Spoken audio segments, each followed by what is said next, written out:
Welcome to Atlanta.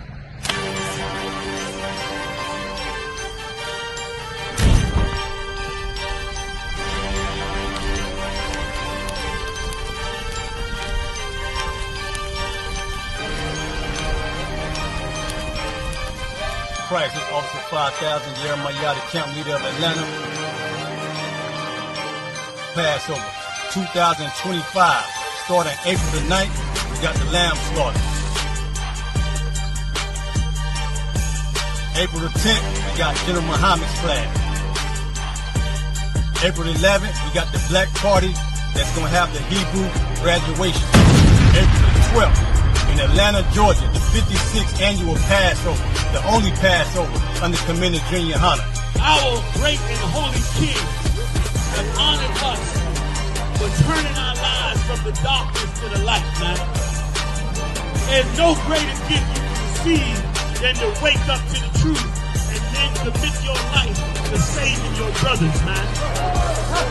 Looking in their eyes and seeing their faces and seeing what they've suffered and what they've gone through and seeing the end of it, man. It is a guaranteed seat in the kingdom of heaven, man. So in the name of our King Yahushua, we dedicate us another Passover of brothers and sisters' lives being saved. April the 13th, we got the Feast of Unleavened Bread.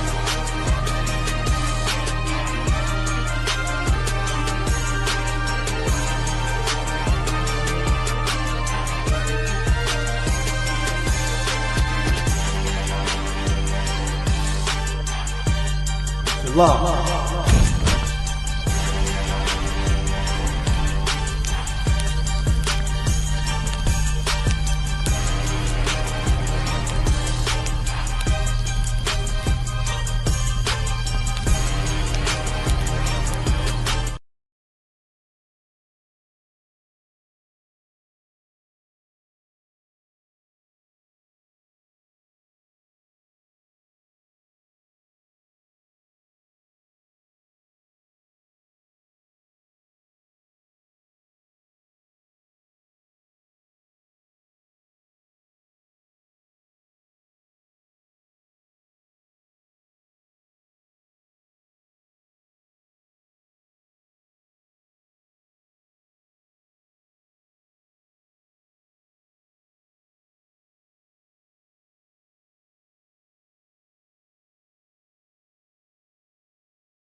Welcome to Atlanta.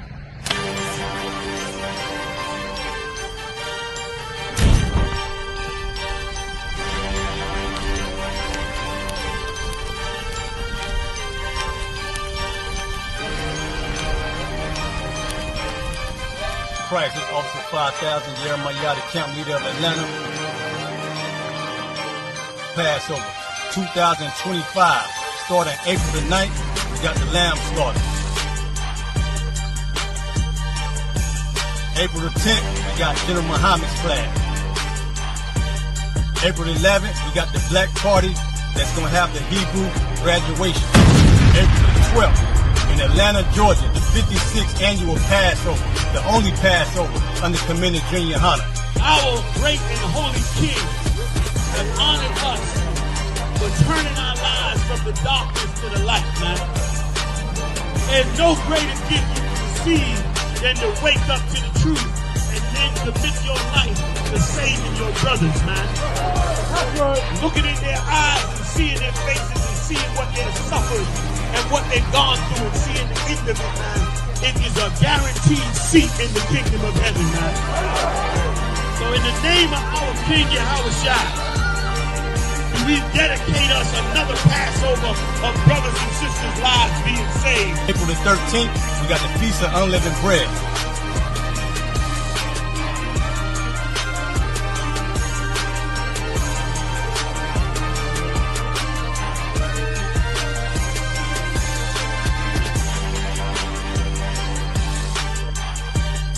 Shalom.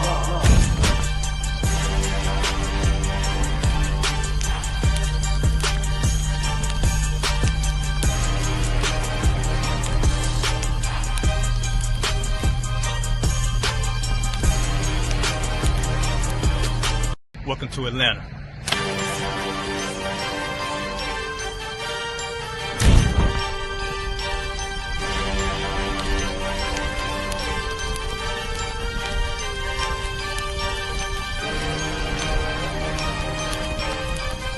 Christ, this Officer 5000, Jeremiah, the camp leader of Atlanta. Passover 2025, starting April the 9th, we got the lamb slaughter.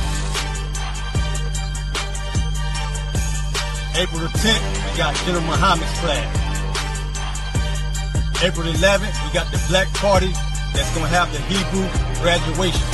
April the 12th, in Atlanta, Georgia, the 56th annual Passover, the only Passover under commended Junior Hunter. Our great and holy King has honored us for turning our lives from the darkness to the light, man. There's no greater gift you can receive than to wake up to the truth and then commit your life to saving your brothers, man. Looking in their eyes and seeing their faces and seeing what they've suffered and what they've gone through and seeing the end of it, man. It is a guaranteed seat in the kingdom of heaven, man. So in the name of our King Yahushua, we dedicate us another Passover of brothers and sisters' lives being saved. April the 13th, we got the Feast of Unleavened Bread.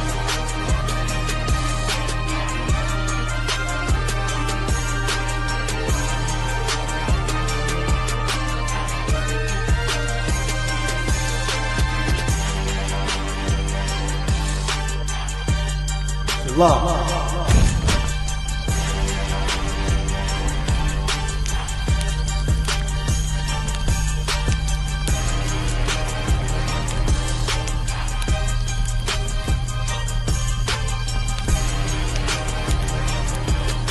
Welcome to Atlanta.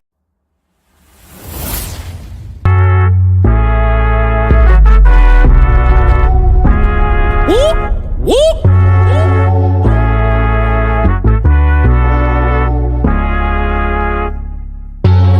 We gon' change the world, we won't let it change us. Even when they switch sides and they wanna change up. Fucking with my brother, then your life in danger. Got no fear like I got one in the chamber. Since day one, we been about it, nigga. I've been going hard since the day that I found it. It's 144 to the day the Lord counted. I'ma keep my head up to the day that he crowned it now. Since day one, we been about it, nigga. I've been going hard since the day that I found it. It's 144 to the day the Lord counted. I'ma keep my head up to the day that he crowned it. They want a fame, they want a clout. That's why they doubt. I got them black, I want a class. And I shut my mouth. This was way before polite, before I came to campsites. I came broken and contrite. I just wanted to live right, clean my soul and give my life. Had to give up all my vice. I got a fog out my head. I was raised from the dead. I put down that weed and I cut off my dreads. For before I could lead, I had to learn to be led. Now I'm a bad motherfucker. Walk around and I straight flex on suckers.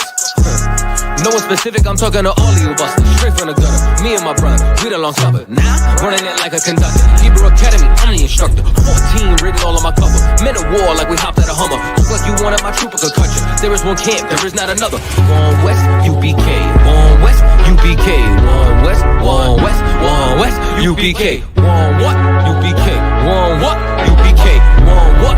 One what? One what? UPK. Me and all of my Oyes, hold it, shit down, right here, all day. Shalom, wagwan, sa, passe, is we, damn niggas, yatu, sabe, hey.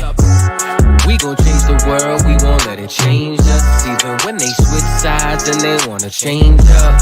Fucking with my brother, then your life in danger. Got no fear like I got one in the chamber. Since day one, we been about it, nigga. I've been going hard since the day that I found it. It's 144 to the day the Lord counted. I'ma keep my head up to the day that he crowned it now. Since day one, we been about it, nigga. I've been going hard since the day that I found it. It's 144 to the day the Lord counted. I'ma keep my head up to the day that he crowned it.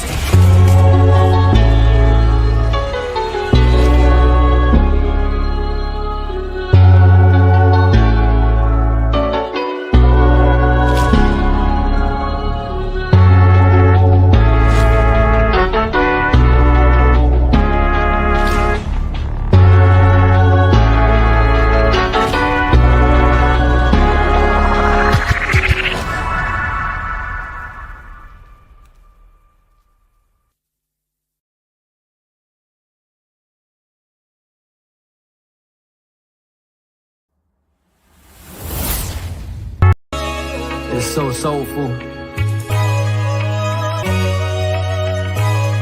so beautiful.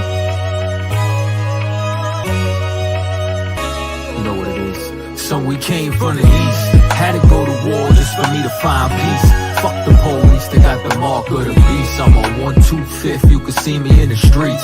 Seen a nigga teacher fell in love with a priest, and a rush for the bread like we ain't got yeast. Put studs on my garment, now I'm late to the feast. I'm a Wild West nigga, you can check the receipts. Ask me where I'm from, so we came from the east. Of my innocence by shit I was exposed to.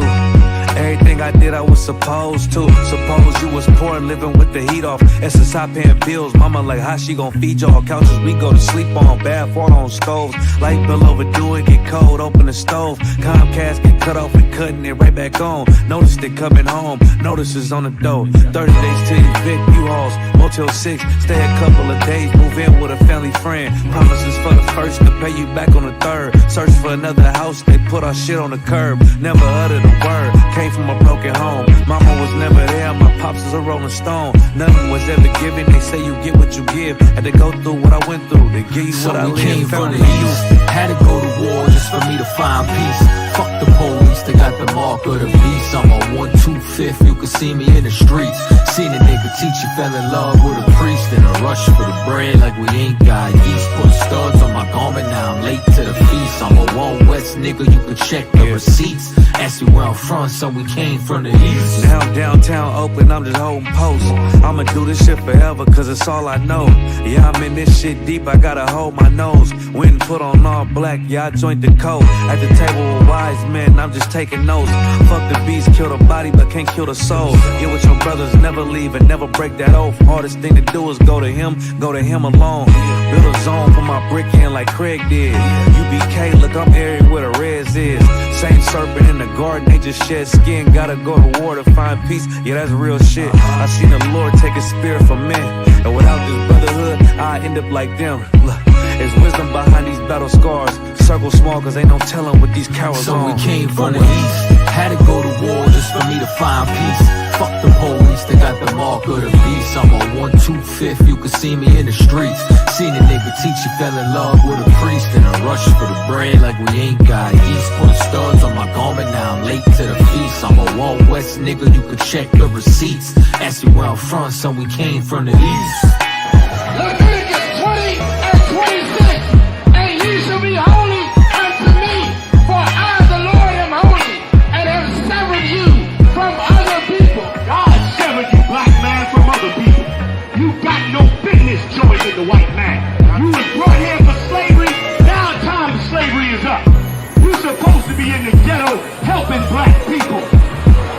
supposed to be getting them off of drugs, stopping the crime, re-educating them.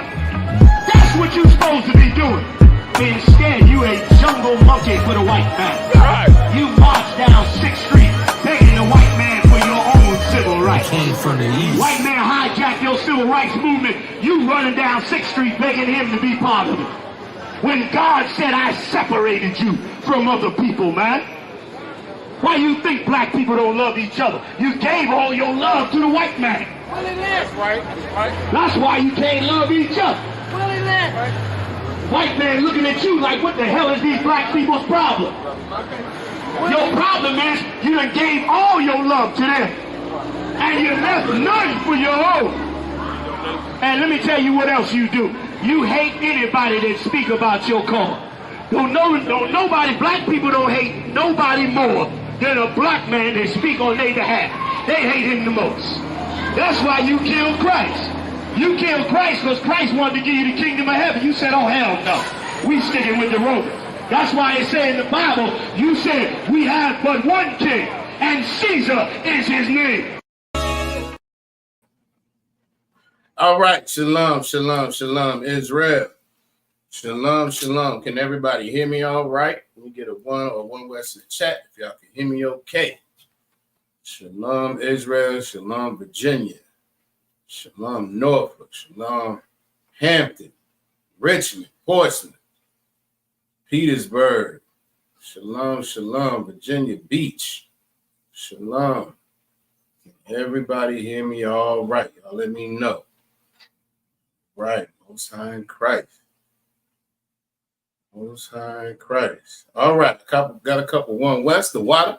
We get an ISUPK started out in 1 West, 125th Street, Harlem, New York, and we are not affiliated with any other Israelite group or any Christian organization, right? Tonight is our history class. Before we get into it, I'm going to give a courtesy salute to the brothers, Shalom. Yahweh Shem Yahweh to the sisters, Shalom, Yahweh Shamar Alathan, by Hashem Yahweh Shai. All right, we're going to get into it tonight.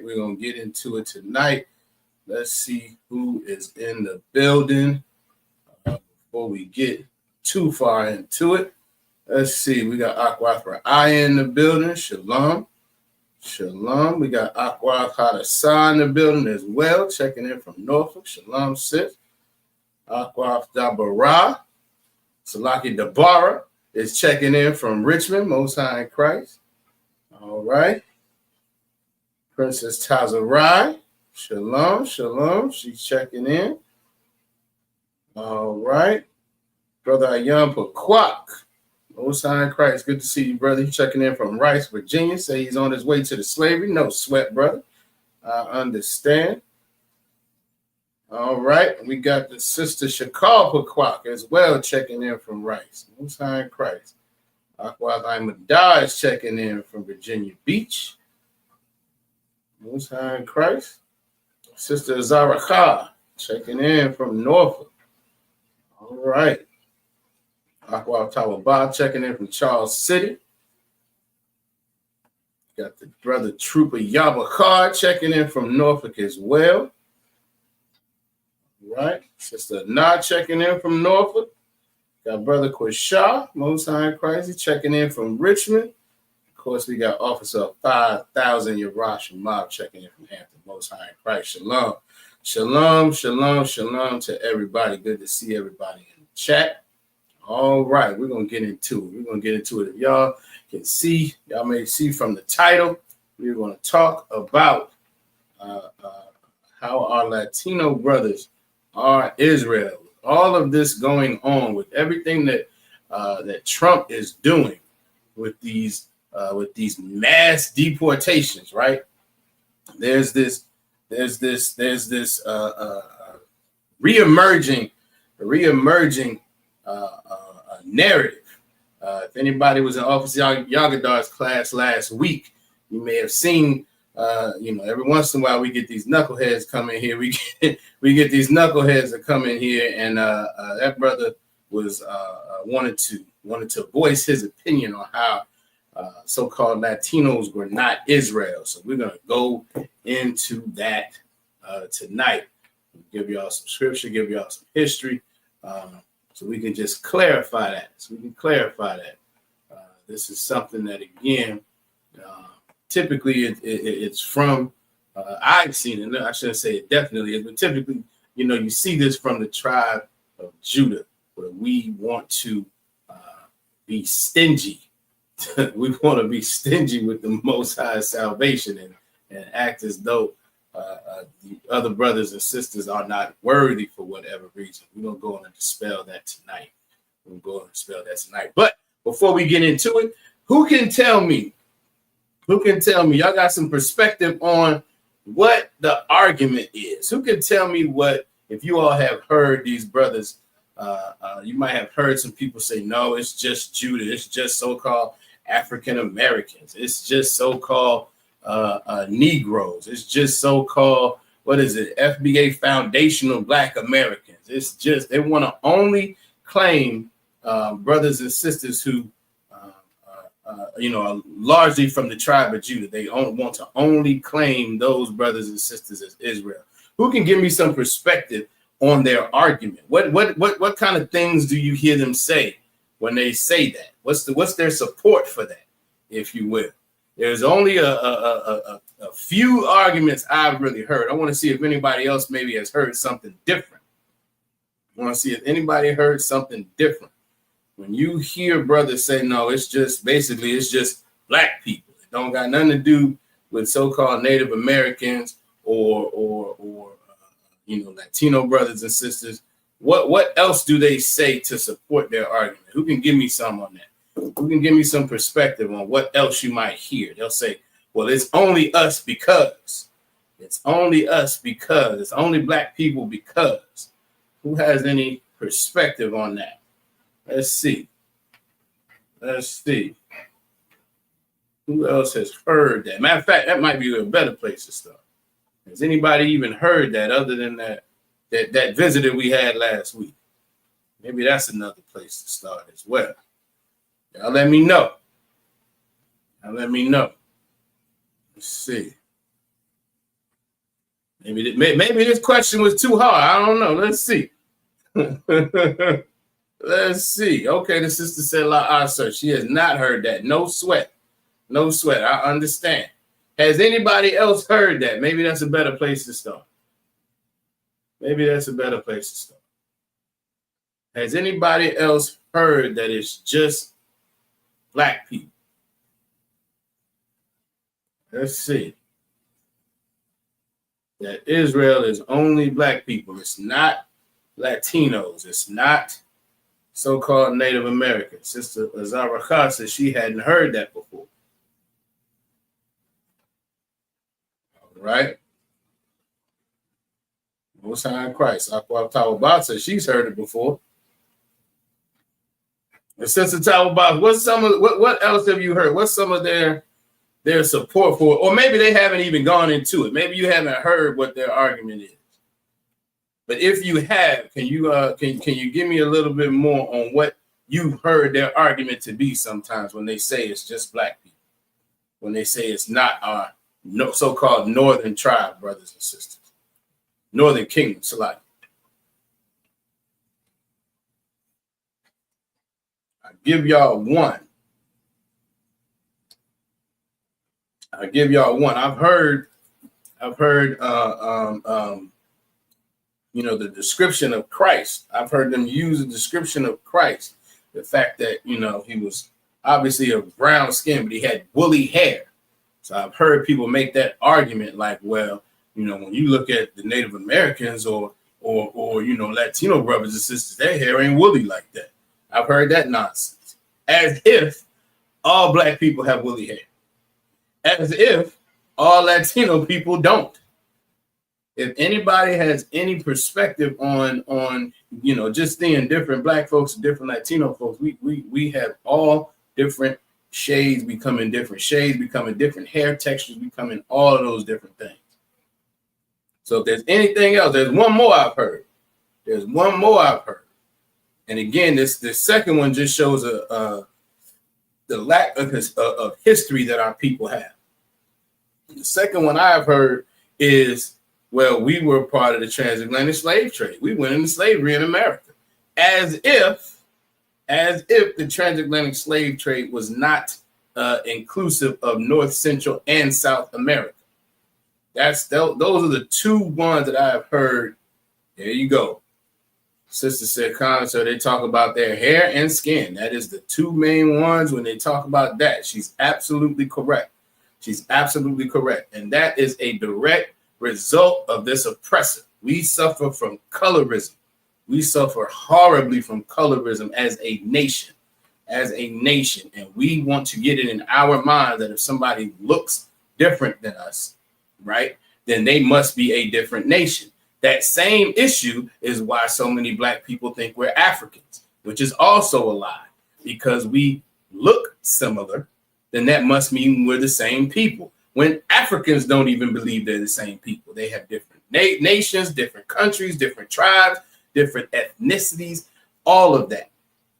But everybody here in America, our people as a whole, because it's, when we're not in the truth, and we don't have the knowledge of the truth, and we want to say, well, our Latino brothers are not our people and Africans are. It's the most backwards thing in the world. So we're going to get into some of that tonight. First scripture we're going to pull up is Jeremiah 12:9. Jeremiah 12:9. Right? Let me see. There it is. Jeremiah 12:9 says, mine heritage is unto me as a speckled bird. This is the Most High saying that his heritage, which is Israel, we are his heritage, right? It says, my heritage is unto me as a speckled bird, meaning what? Meaning we come in all different colors, all different shades, all different, what they call phenotypes, all different type of phenotypes. We will look a million different ways. We will look a million different ways. We can come in several different shades. If anybody knows, you can get a dark-skinned brother, a light-skinned brother, a dark-skinned sister, a light-skinned sister, caramel complexion. You might be, red bone. You could be virtually any color complexion based on your skin tone when you have two brown parents. That's just how it happens. We are, strongly melanated people, and you can get an array of skin tone as a result of that. So we have to be mindful not to be caught up in the sister, as the sister said, talking about hair and skin, because the scriptures say mine heritage is unto me as a speckled bird. It goes on. It says the birds round about are against her. Who can tell me what that means? When it says the birds round about are against her, right? And to give y'all a little bit, if we are a speckled bird, right? So the Most High is giving a metaphor here. He's calling us, Israel, which is a nation, a speckled bird. And then it says the birds round about are against her. So what are those other birds? Who can tell me what those other birds are?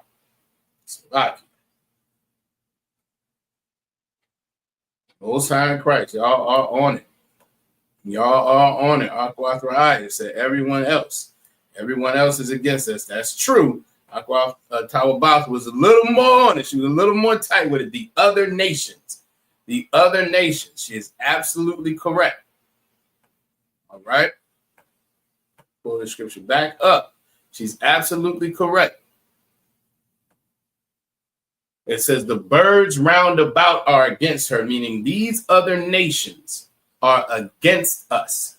These other nations are against us, and we can easily see what's going on in America right now with our northern tribe brothers and sisters, this so-called mass deportation, right?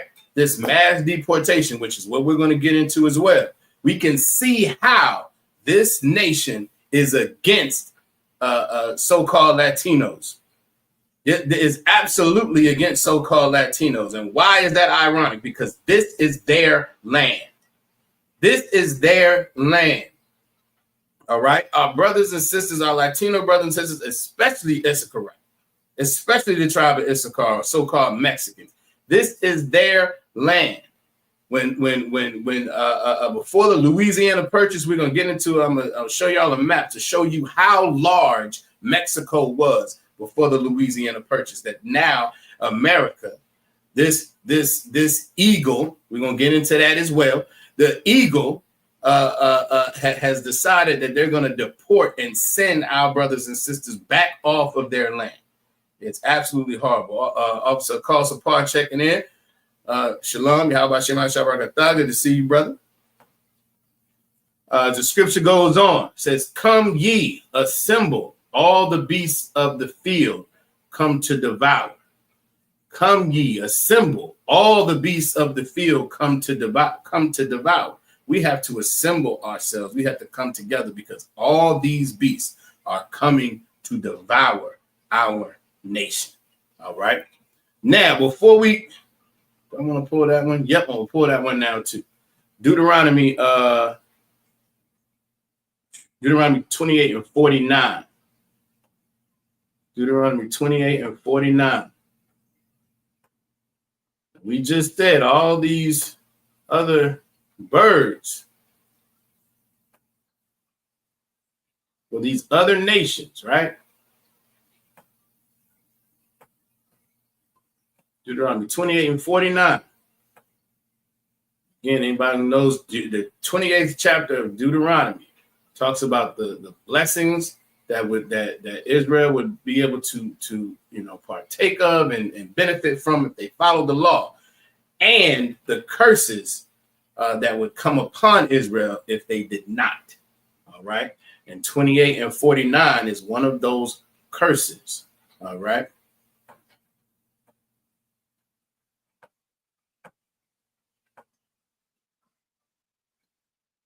Deuteronomy 28 and 49 says, and the Most High shall bring a nation against thee from afar.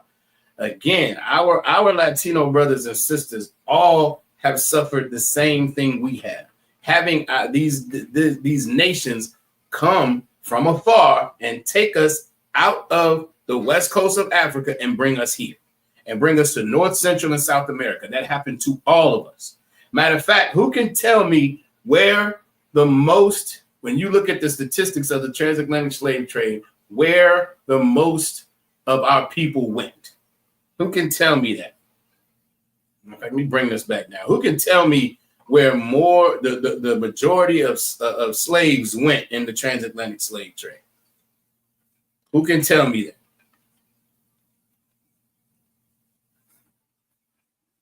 And this is something that you can Google easily. This is not difficult to know. All right. It just takes a little bit of research, a little bit of understanding of history, which our people do not want to grasp. We have a very, very negative disposition when it comes to history. And because of that, it allows our people to be misled and confused often. All right. Who can tell me where the majority of slaves went to in the transatlantic slave trade? You know, they were taken out of the west coast of Africa. Where were they sent? Let's see. Who can tell me?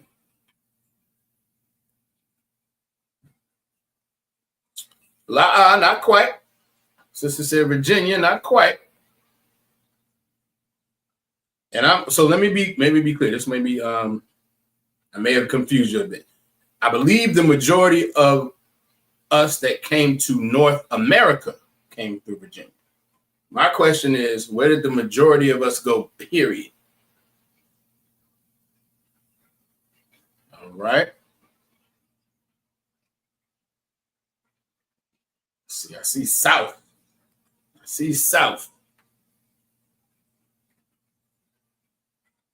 You get a little bit more. I'm not sure.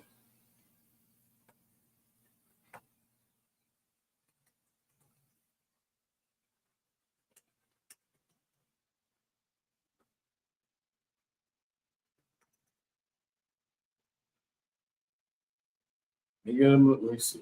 Let's keep seeing south. All right. Now give me a little bit more. Matter of fact, I'll give it to y'all. I'll give it to y'all for time's sake. And this is easily Google. You can just Google it. It's straightforward. It says the majority of slaves during the transatlantic slave trade were sent to Brazil and the Caribbean.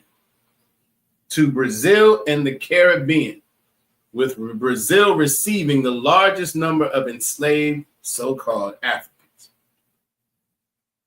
All right. Followed by the Caribbean islands, where sugar plantations were heavily relied on, slave labor. Only a smaller percentage arrived in North America.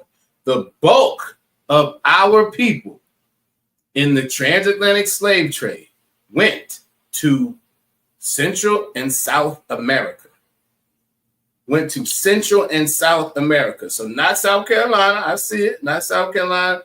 Not England. Yep. Y'all all good guesses. Not Jamaica. Well, Jamaica would be in the Caribbean islands. So that I would count that as part of it. Absolutely right. But the majority of our people went to Central and South America. So this claim by Judites that, well, we were part of the transatlantic slave trade, so it's just us, just shows that they don't have an understanding of what actually happened in the transatlantic slave trade. They don't have an understanding of the history. They want to just claim it and then reject the rest of the the northern tribe and all of that because, well, it was just us. Now, mind you, the northern tribe was already here. A bulk of the northern tribe was already here. We're going to get into that as well. But these things, we just have to understand that it's not about, as the sister said, skin color, hair texture. It's not about the transatlantic slave trade just being so-called of African Americans. All right. It's not. Our brothers and sisters, the bulk of our tribe went to South and Central America. All right. So we're going to pull this back up. Deuteronomy 28 and 49.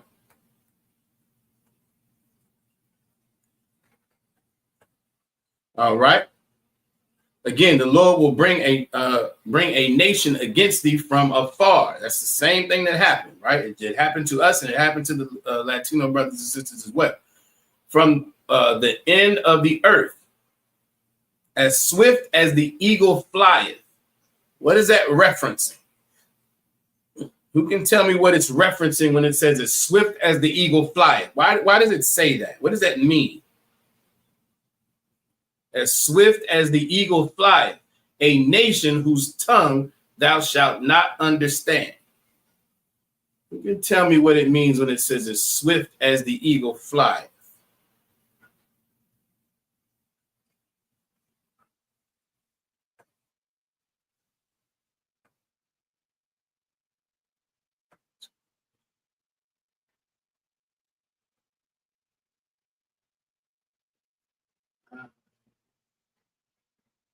As swift as the eagle flieth. What is that referencing? I'll give y'all a hint. Anybody got a quarter on? Look at the back of that quarter.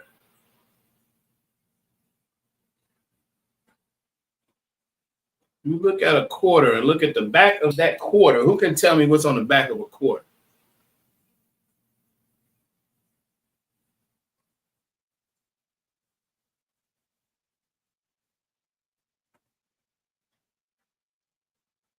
Most High Christ, give Sister Raya a hand. A bald eagle. Damn right. I'll talk about this as well. An eagle. An eagle. And America, as well as several other nations of Esau, have adopted the eagle as their national bird. That's what it's talking about when it says, again, matter of fact, I'm going to start from the top. It says, and the Most High shall bring a nation against thee from afar, from the end of the earth, as swift as the eagle flieth. That is talking about Esau. That is talking about Esau, a nation whose tongue thou shalt not understand. The only reason, we say it often, the only reason we speak English and Spanish and Portuguese and French and all of these other languages and Dutch and whatever else we speak is because of captivity. Is because the Most High brought these nations against us to bring us into captivity, because we were not following the laws, statutes, and commandments. Because we were not following the laws, statutes, and commandments. The bald eagle, absolutely right. And that is talking about America and Esau and all of these other Edomite nations, right? Let me give y'all a little bit more. When you go into, let me stop this right quick. When you go into the Blue Letter Bible, right, and read that scripture,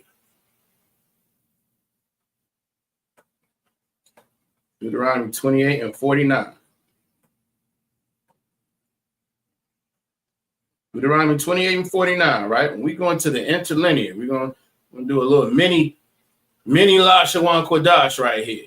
When we go into the interlinear, you scroll down to that word for eagle, right?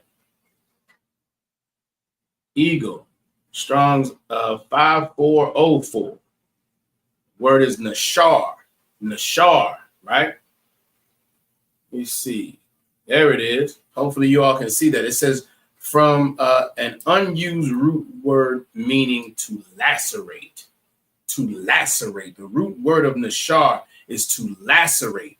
That's exactly what this oppressor does to our people. This oppressor lacerates. Let's look that up. Let me give y'all that definition real quick. Wow. Who can tell me what it means to lacerate? Who can tell me what that word means?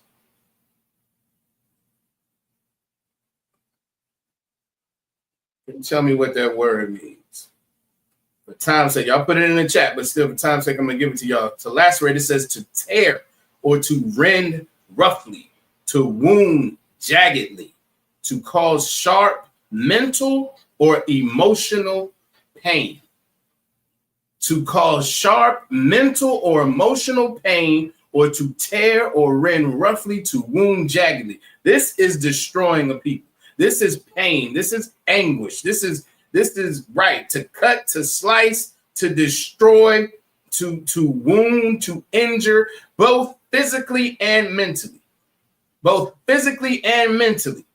That's the root word for eagle, and that references this oppressor. Right now, think about what's happening to our Latino brothers and sisters right now. Think about what's happening to our Latino brothers and sisters right now who are being rounded up, by the hundreds every day. Think about what that's doing to their lives. Most of these brothers and sisters, we're going to get into it. Most of these brothers and sisters don't even have records. And if they do, it might be a misdemeanor. They are here trying to make a living. That's what they're doing. They're here trying to escape violence. They're here trying to maintain a family. And this oppressor has decided he's going to destroy their families. And in a lot of cases, these people have been here for decades.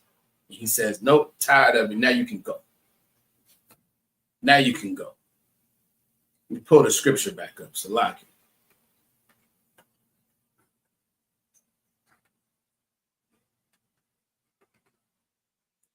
Is that what I want to do? Salaki. Hold on, Salaki.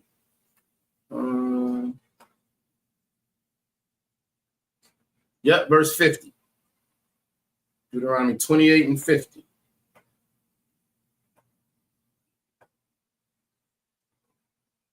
says a nation of fierce countenance. What does that mean? A mean face. A mean face, fierce countenance, which shall not regard the person of the old, nor show favor to the young. This oppressor does not care. Sister said, tearing their lives apart and family apart. Give her a hand. That's exactly what's happening. That's exactly what's happening. That's exactly what's happening. And here's what's so evil about it. I mean, it's evil as it is, right? But where's that scripture? Zechariah. Let me finish this one first. Salah. They don't regard the person of the old nor the person of the young. They don't care. They don't care. If anybody has seen, it's not real footage, right? But there's a reel going around. I wish I had it to show you.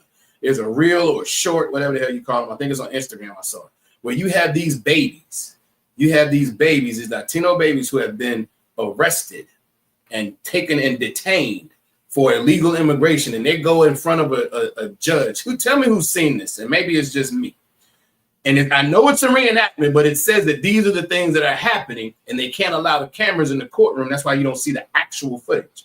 But you have a baby, you might have a 5 or 6 year old sitting in the seat of a defendant in a courtroom with nothing but adults. And you have this Edomite judge asking, do you understand why you're here? And they can't even speak English. Do you have a lawyer? Do you know what a lawyer is? And they're saying, no, I don't know. No say.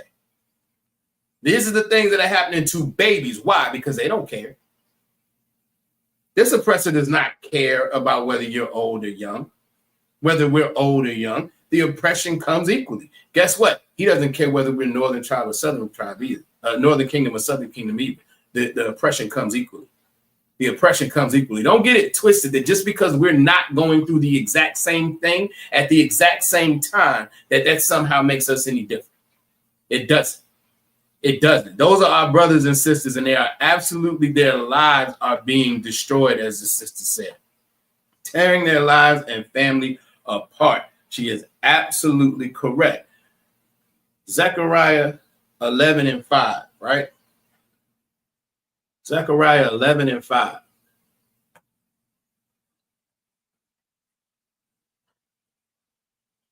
A lot of times our brothers and sisters are coming over here, they're doing work, right? They're getting work done. We all know,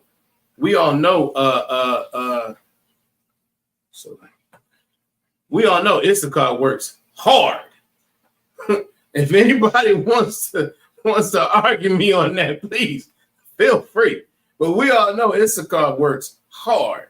Issachar is one of the backbones of this country.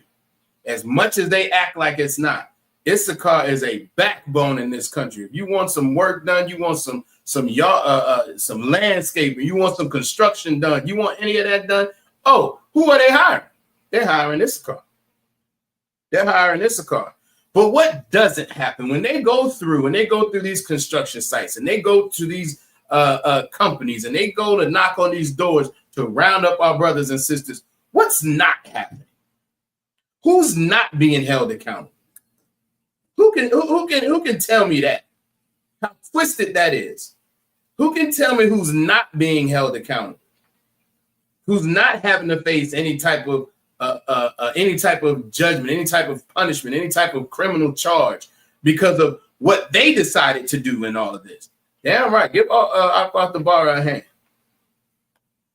Esau doesn't have any repercussions for any of this, which makes no sense. The argument is, well, they're coming over here taking jobs. Well, who the hell is hiring? Who's hiring? Esau is. Well, if that's an illegal thing to come over and get a job, shouldn't it be just as illegal to hire somebody when you know that they're quote unquote illegal? But they don't do that. Why? Tell you why. Tell you why. Zechariah 11:5.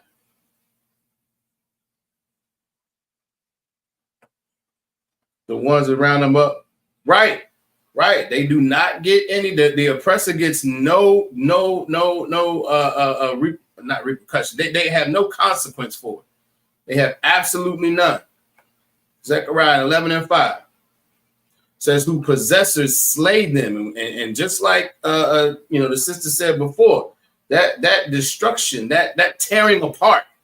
That's what this can also be applied to that, because they destroy our families, they destroy our lives, they destroy. That's what's happening to our Northern Kingdom brothers and sisters right now, who possessors slay them and hold themselves not guilty.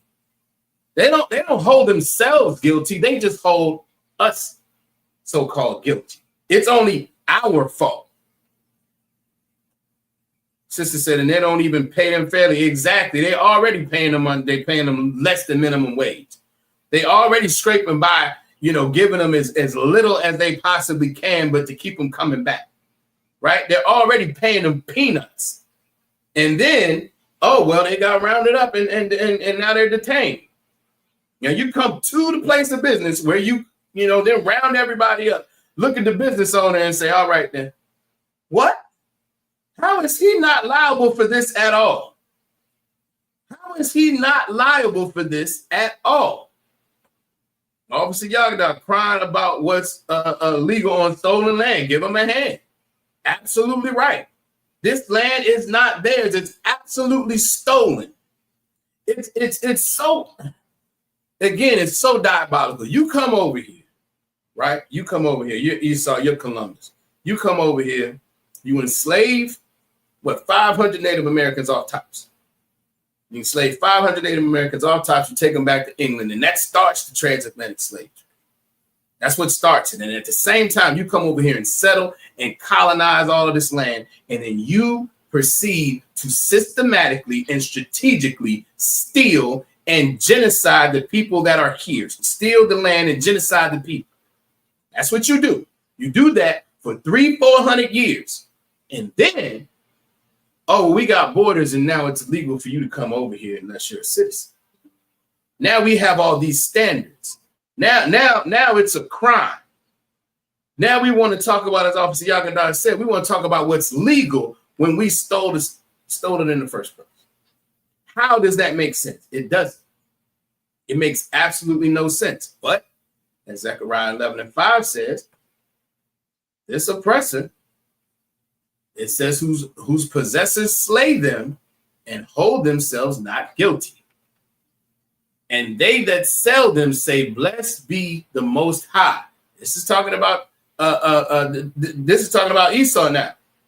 Esau says, blessed be the Most High. Why? For I am rich, and their own shepherds pity them not. Who is this talking about? It's talking about your Christian pastor. This is talking about your leaders, your so-called political leaders, your so-called people who want to get into politics and are in the Christian pulpit, who don't pity our people. And guess who else this is talking about? Any so-called Israelite, any fake Israelite, any so-called black man who does not understand that Latinos are Israelites as well. You don't pity them either. You don't pity them either. This is who is talking. It's talking about you as well. If you can't see the oppression and the destruction that they're going through, even without, listen, most of us, if dating myself a little bit, but most of us who grew up in the 80s and 90s, we all knew. If you knew some Latinos, brothers and sisters, we all the same anyway. But for some reason recently, there's been this weird perspective that, nah, we're not the same people. I don't know how. You have chosen to be willfully ignorant if you don't understand what our brothers and sisters go through. There's no way you cannot see it. We all saw, our Latino brothers and sisters' babies in dog cages. We all saw that. And that continues to happen. How is it that they're not oppressed? It makes absolutely no sense. Where's this map? Let me pull up this map. Let me pull up this map so y'all can actually see how much land made up Mexico. Right? Let's see if I can pull this up pretty easy.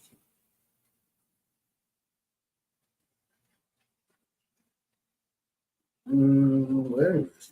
Oh, all right. Here we go. Hopefully that will share pretty well. Hopefully y'all can see that all right. Now let me know if y'all can see that all right. Kind of like Right. These new FBA ninjas, right? They think they some magical. They think they special.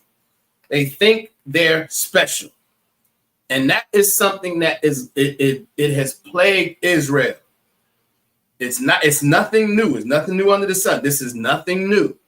When brothers think they're special, when sisters think they're special, then they want to exclude other brothers and sisters. It's nothing new. We're gonna get into it. Okay, the sister said, "Come." So you all can see Most High Christ, the water. So you all can see, right, how large Mexico it was. It went from down in Central America all the way up probably to Canada somewhere. Yeah, because you got the Great Lakes over there, right? This is how much land our brothers and sisters had. This is how much land our brothers and sisters had before it was stolen, before it was taken, before they genocide, tried to completely genocide our people. And then waged war and signed treaty after treaty after treaty, and then went back on treaty after treaty after treaty. And then eventually bought the bulk of this in the Louisiana Purchase for pennies on the dollar. But then you want to turn around in 2025 and 2024, in the past however long, and now you claim some right to this land that was taken and stolen and unalived by the millions for. Now all of a sudden you claim some right to it? No, absolutely not. You have no right. You are the devil the Bible speaks of. And your actions, you don't hold your own people accountable, and it just continues to show who you are. It continues to show who you are. But let's go back a little bit. All right. We're going to go back to, we talked about the transatlantic slave trade and where the majority of brothers and sisters went. But like I said, we were already here. Our brothers and sisters were already here. All right.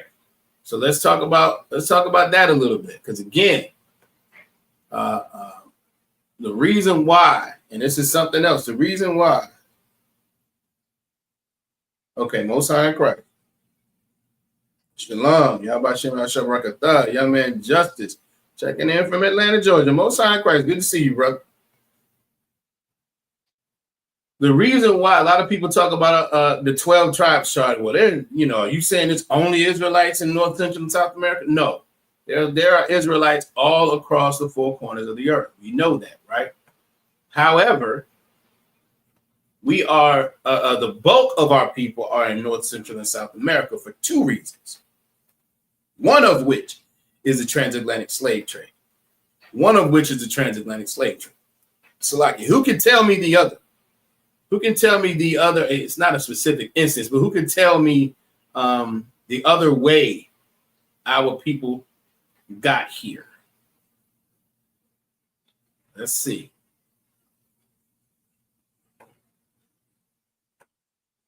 Who can tell me how else we got here other than the transatlantic slave trade? Our so-called Native American brothers and sisters. How did they get here?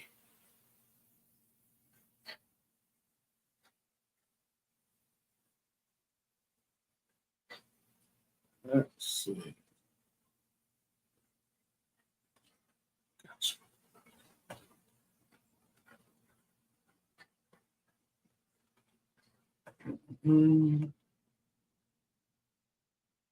Our so-called Native American brothers and sisters. Who remembers how they got there?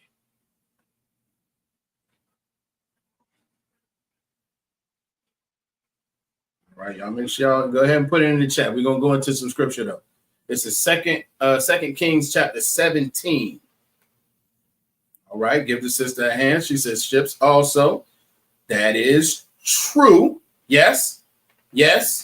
I was looking for more of a time period, but that's okay. We're gonna get into it. Looking for a time period, an event, if you will. All right, this is 2 Kings. 2 Kings 17. We're going to start at verse 1. All right. And if anybody remembers, right, if you go into the scriptures at this point, the northern kingdom and the southern kingdom had split, right? You had the northern kingdom whose capital. Who can tell me what the capital of the northern kingdom was? We're going to see. We'll be going into this stuff. We're going to see who's soaking up some of these notes. Who can tell me what the capital of the northern kingdom was? Matter of fact, let me give y'all each one. Who can tell me what the capital of the southern kingdom was? Let's go there first. What was the capital of the southern kingdom?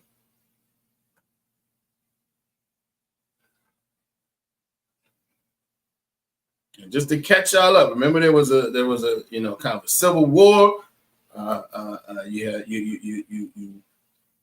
You had a civil war. There was a split in the kingdom. The Most High said he was going to give, he was going to take 10 tribes away. Is any of this ringing any bells?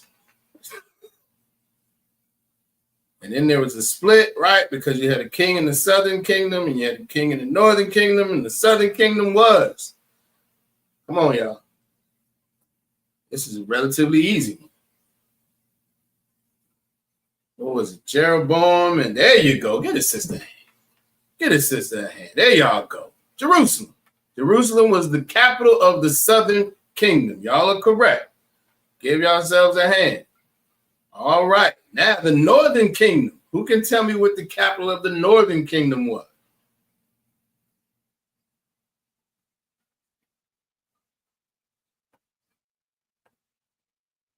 Who can tell me what the capital of the northern kingdom was?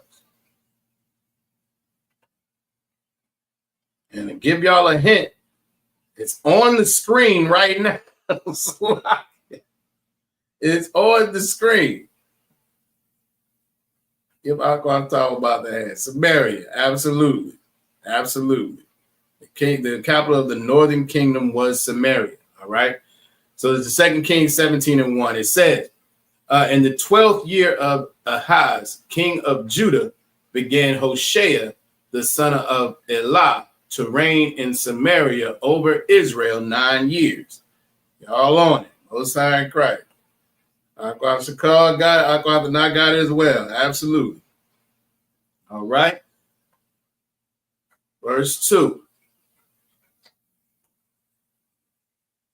And he did that which was evil in the sight of the Most High, but not as evil as the kings of Israel that were before him.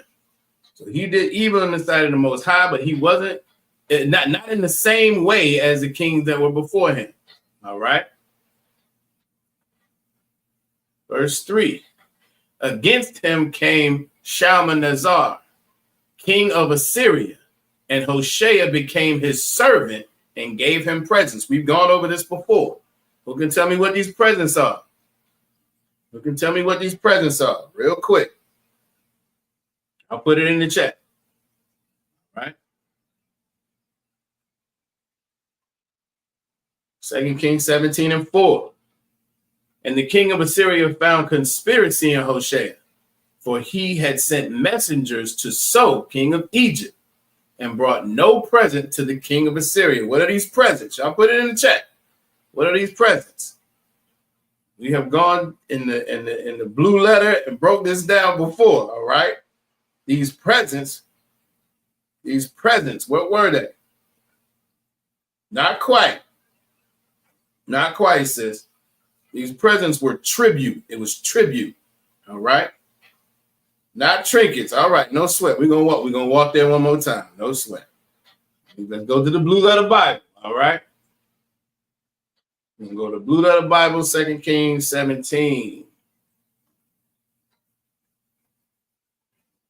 We're gonna go there one more time. Let's see. 2 Kings 17.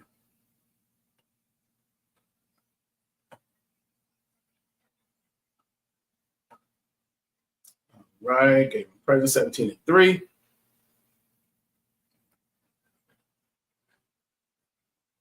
All right. Let me share the screen.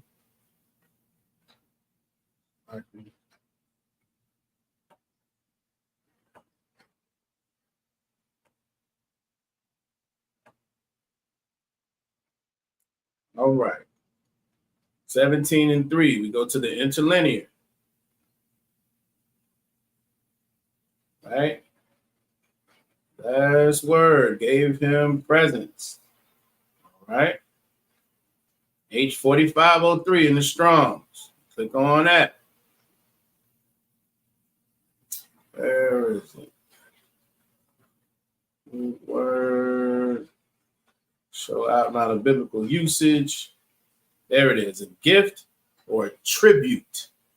All right? Tribute. In this case, it's tribute. Now, think about what we're talking about. All right? We're going to go back to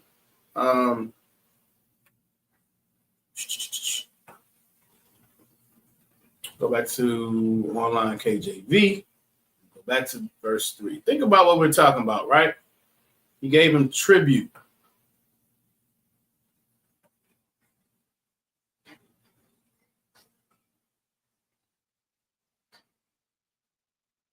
There's my mouse. Come on.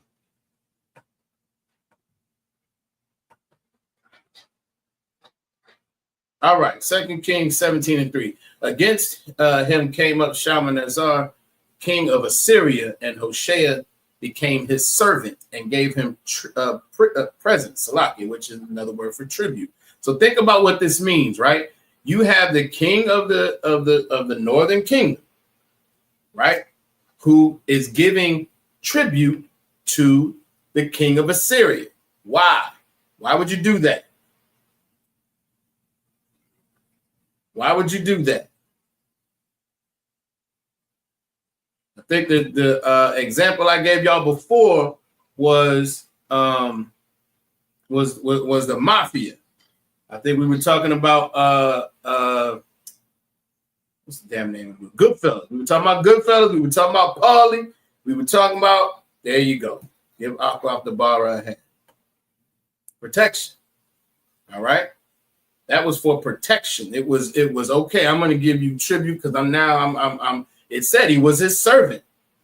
He was his servant. Not quite a buyout or a pay. Well, you can kind of look at it like that. But it's more about the protection. It's more about that. Right, y'all got it. That protection. That listen, I don't want no beef with you. Here, take some money. And guess what? As long as you're paying tribute, to me, then I'm gonna make sure you don't have nothing to worry about, so I can keep getting this tribute, so I can keep getting these payments, right? And that's the exact same way the mafia works. It's all the same. They're all heathen. All right, that's how they operate. But when you're doing that, who are you not giving your allegiance to? Who are you not putting your trust in protection? Who are you saying you clearly don't believe they can protect you, so you got to pay this other nation? You clearly not putting your trust in the Most High for protection. You're not following the law, statutes, and commandments. You don't even believe the Most High can protect you, so you pay another nation. Y'all got it. Most High in Christ. Y'all all got it. Give yourselves a hand. Damn right. All right, verse 4.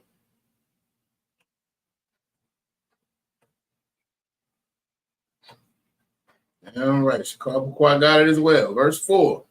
And the king of Assyria found conspiracy in Hoshea, for he had sent messengers to So, king of Egypt, and brought no present to the king of Assyria. So what are we talking about? What just happened? Now all of a sudden, guess what? I'm trying to weigh my options here. I'm paying you for protection.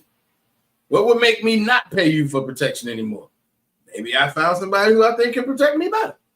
I'm not gonna give you no tribute. I'm rocking with him now. Which is a horrible. That's a horrible profile for a leader. You just hopping from person to person. This is terrible. I'm not. Y'all can probably imagine what the word I want to use, but I'm not gonna say. All right. That's very 304ish. All right. So, Zalagian brought no present to the king of Assyria, as he had done year by year. Therefore, the king of Assyria shut him up and bound him in prison. This is all leading up. To the northern kingdom being taken away in captivity. All right. So the king is bound in prison. Verse 5. Then the king of Assyria came up throughout all the land and went up to Assyria and besieged it 3 years. We talked about what besiege is. Besiege is you're surrounding a city. Nothing moves, nothing goes or comes unless you authorize it, right? Verse 6. In the 9th year of Hoshea, the king of Assyria took Samaria and carried Israel away into Assyria and placed them in Halah and in Habor by the river of Gozan and in the cities of the Medes. All right.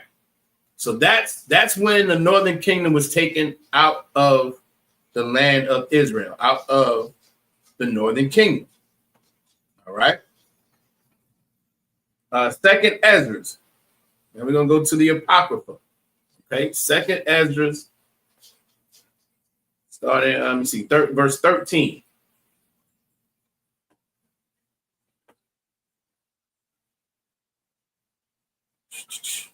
Oh, it's a lot. 1611, that might help. All right, 1611, second Esdras. We'll start at verse 13. Salakia, chapter 13 and verse 40. That's where we're going to start.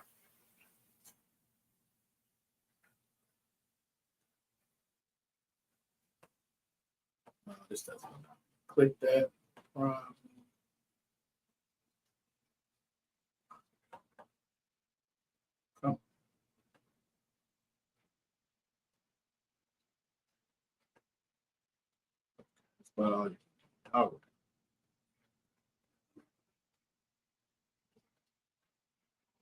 Okay, that's legible.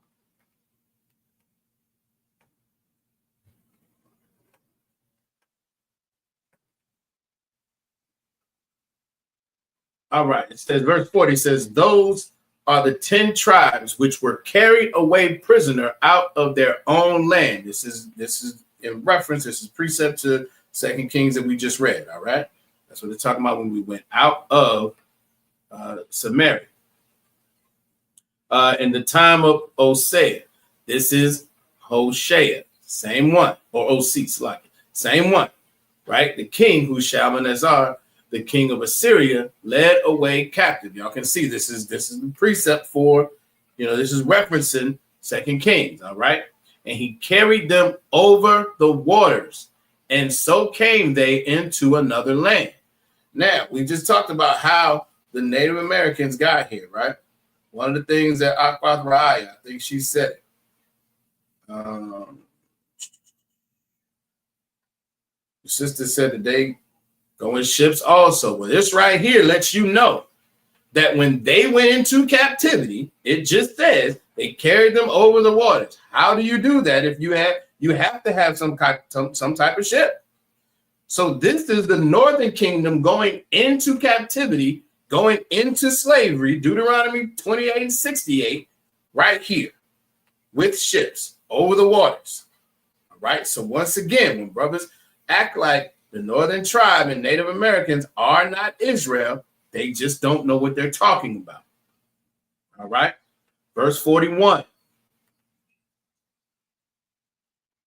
But they took this counsel amongst themselves, meaning they got amongst themselves and started talking like, hey, we need to come up with something better. Let's see what we're going to do. All right. That they would leave the multitude of the heathen and go forth into a further country where never mankind dwelt. I'm going to read that again. Verse 41. But they took this counsel amongst themselves that they would leave the multitude of the heathen and go forth into a further country where never mankind dwelt. Who can tell me where that is? Who can tell me where that is? It's very, very simple.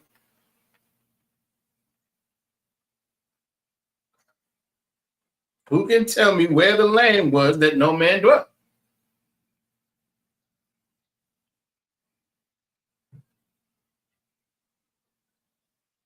Everybody knew what that land was.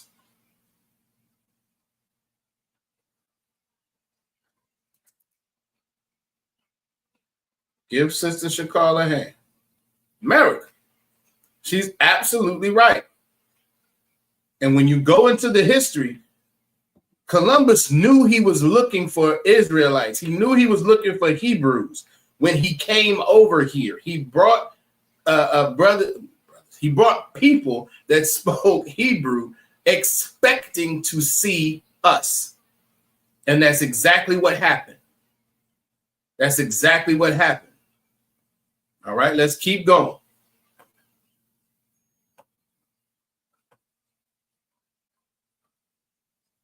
Verse 42, that they might keep their statutes which were never kept in their own land. They're acknowledging, you know what? We did not do what we were supposed to do when we were in our own land. Let's go somewhere else where no man has ever dwelt, and let's keep our laws, statutes, and commandments there. And when you go into the history and the archaeology and the true history of Native American tribes and their practices, they had so many things that followed the law, statutes, and commandments, right? And maybe this may even be a two-part class. Maybe I'll get into Salaki some more of that next time I teach.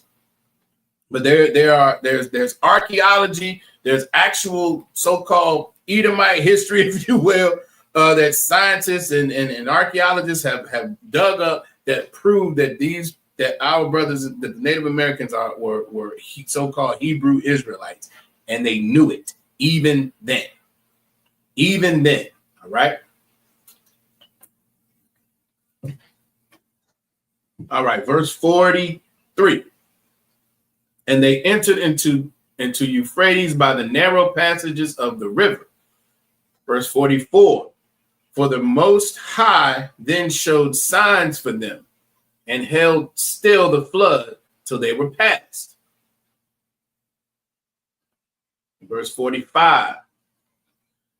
For through that country there was a great way to go, namely of a year and a half. And the same region is called Arsareth. All right. What is that saying? When it references that a year and a half, what does that mean? When it says, for through that country there was a great way to go, namely of a year and a half, and the same region is called Arsareth. Who can tell me what that means? What does that year and a half mean when it's referencing that?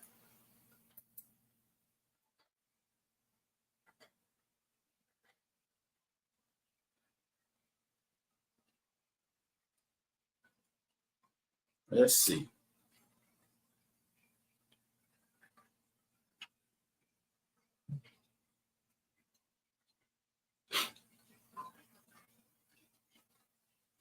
It is referencing time, sure.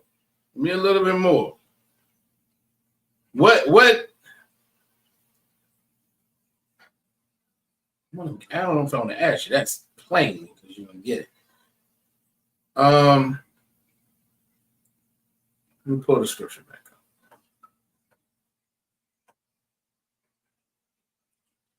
It says, for through that country there was a great way to go, namely of a year and a half. The same region is called Arsareth. It's giving a very specific piece of information here, which lets you fully, gives you even further understanding that they came to the Americas. Right, y'all are on it. Yes, I think you're saying what I'm looking for, Sister Shakal. The journey here to the Americas took a year and a half. That gives you further understanding because again, everything. Where else would you have to, if they stayed in that region? It wouldn't take that long. There you go. The time it takes to get here, absolutely. It took a year and a half, which makes perfect sense. Centuries ago for them to come over here, right? That's not a short trip across the Atlantic. That's not a short trip. All right. Y'all are absolutely correct. All right. And those are the two primary ways and why our 12 tribe chart centers around North, Central, and South America, because between our northern kingdom brothers and sisters coming over here after the Assyrian captivity, and us coming over here, the rest of us coming over here, if you will, during the transatlantic slave trade. But again, the bulk of our people in the transatlantic slave trade were sent to Central and South America, the Caribbean and South America. So anybody who claims that, well, we're the Israelites because of the transatlantic slave trade, but doesn't want to acknowledge the so-called Latinos as the same, has a problem. They have a problem. That doesn't make sense. That's not practical. Makes sense? All right. And then, again, as we said as well. Just looking and seeing the oppression that they go through. How dare you look and say that that's any different from what our people have gone through? Matter of fact, once they're detained, right? Everybody, we've been talking about, everybody knows that ICE is going around rounding brothers up. What do they do? Where do they go? Who knows? Who knows? Who can tell me what happens to brothers and sisters when they're rounded up by ICE? One of the most evil and wicked arms of this government to exist. What happens?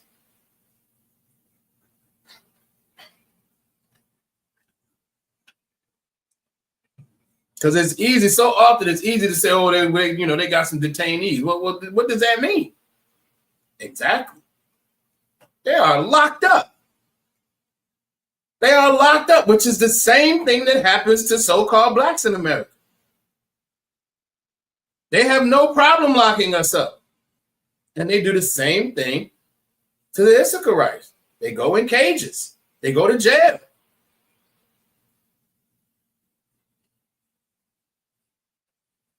Here's what's heavy. The sister said they get sent to detention centers. Now that's accurate. That is absolutely accurate. Who can tell me? Let me see if y'all might have to see your notes. You might not. We went over this.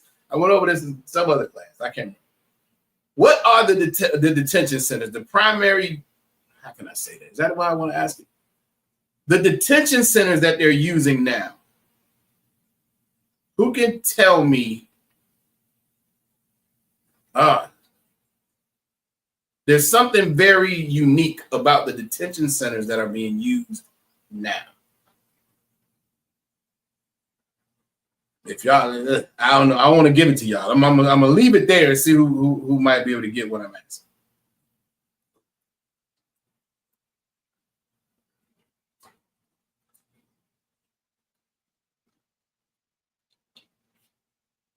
Matter of fact, I'll go at a different route.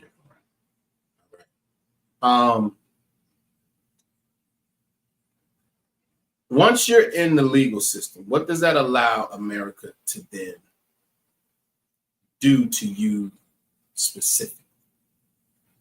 What does that allow America to treat you as? What do you essentially become when you are in America's prison system? You may have been a citizen before. What do you, Officer Yagadar is giving y'all a hint. Officer Yagadar is giving y'all a hint. Give Aqua Raya a hand. Give Aqua Azaraka a hand. You essentially become a slave. And that's legal based on the 13th Amendment, which is the amendment that so-called abolished slavery. It says that slavery is abolished except for punishment of crime. So once you are in that system, now that is true. Aqua Abdabara says now you treat it like animals. That's also true. That's also true. But you are now a legal slave, right? And so Slaki, what's the benefit of a slave? To make money. That is the benefit of a slave in America. That's the sole purpose of having a slave, is to make money, right? So with that in mind, free labor, absolutely, working for nothing, right? So you can benefit off the backs of the slaves. All right. So these most recent detention centers, the ones that they're using now, Aqua Taliban said they get sent to detention centers. She's correct. What is unique about these detention centers? Who can tell?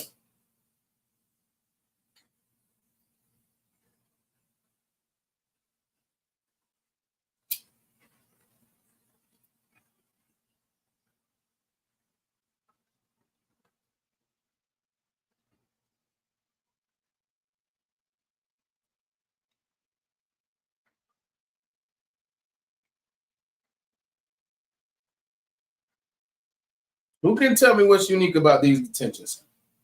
I went over it a few classes ago. Y'all might have missed it. No sweat. I'm going to help y'all out for time's sake, right?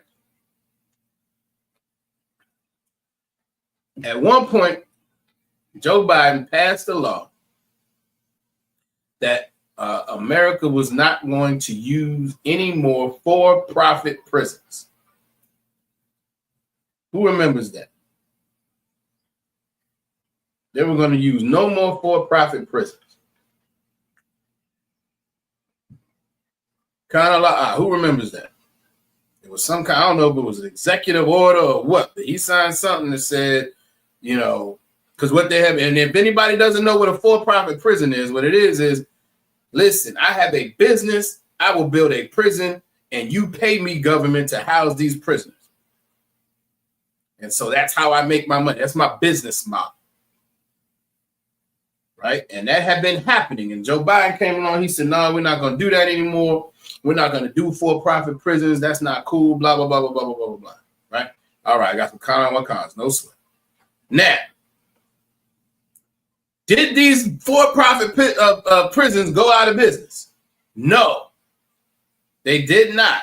Who can tell me what they're being used for?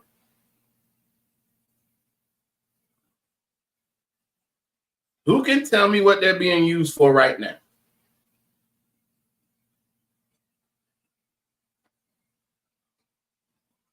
That's what we're talking about, right? The private funded prisons or privately ran prisons.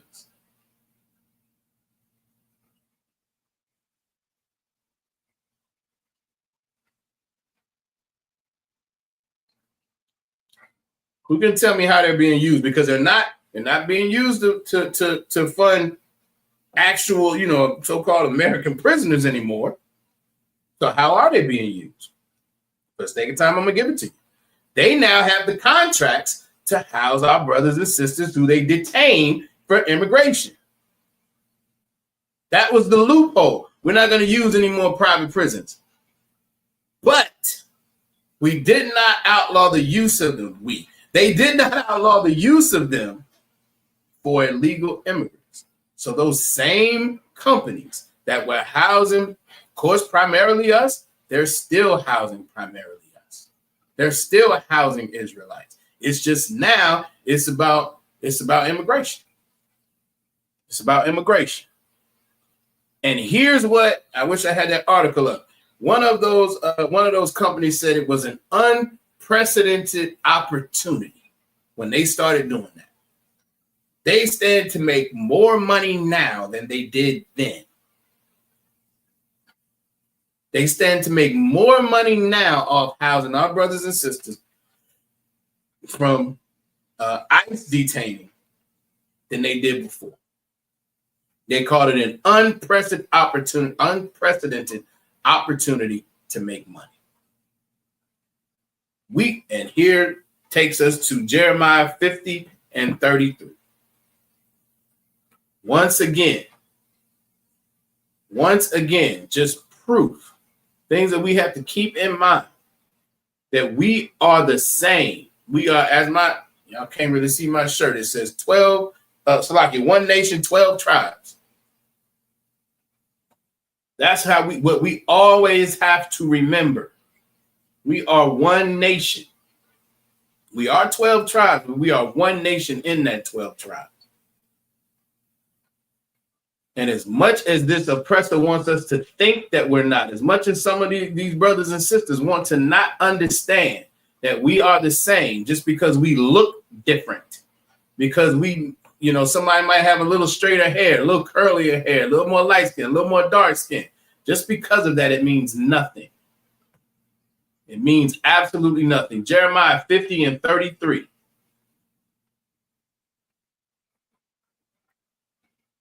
Salakia. Jeremiah 50 and 33.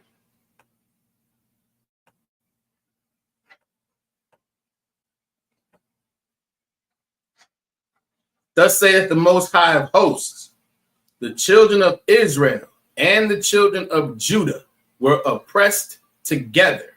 We stop right there. Why is it referencing the children of Israel and the children of Judah? Who can tell me? Why is it referencing? Why is the Most High referencing us in that manner?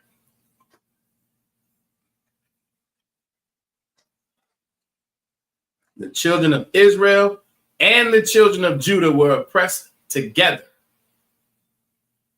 Why is the Most High referencing us that way?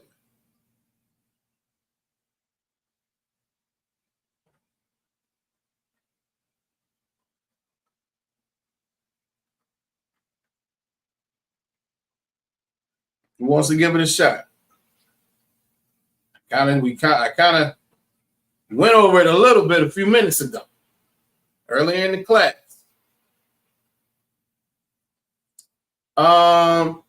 Okay, that's not wrong. Give me a little bit more. Give me a little bit more, because we were scattered, right? That is true. Give Sister Chicago Quack a hand. Northern and Southern Kingdom, right? Because as a nation, we split. As a nation, we split. All right? Let me see. And victims at different times. You could say that. You could say that, but it's more so about us, our nation splitting into two. So we had the Northern Kingdom, which was the house of Israel, and the Southern Kingdom, which was the house of Judah. That's typically how we were referred to. That is clearly a typo, Akwa. All right, so let me know what you're trying to put in there, Baba Kashah. We pull the scripture back up.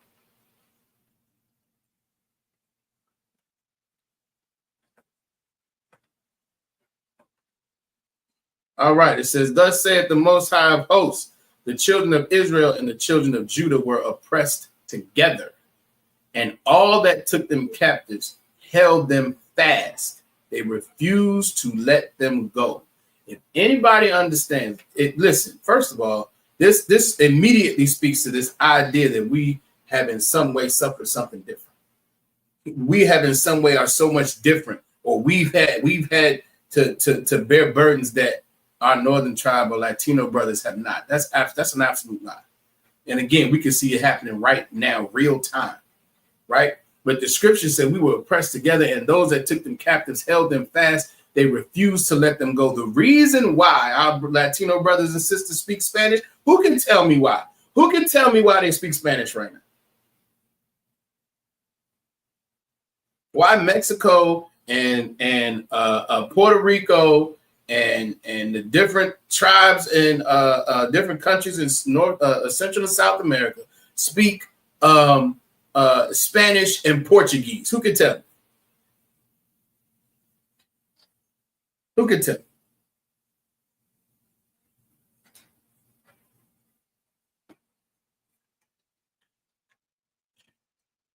Who wants to give it a shot?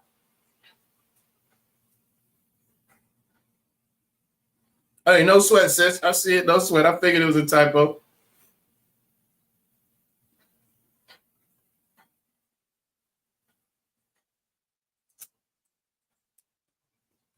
Absolutely right. Give Sister Chicago a hand.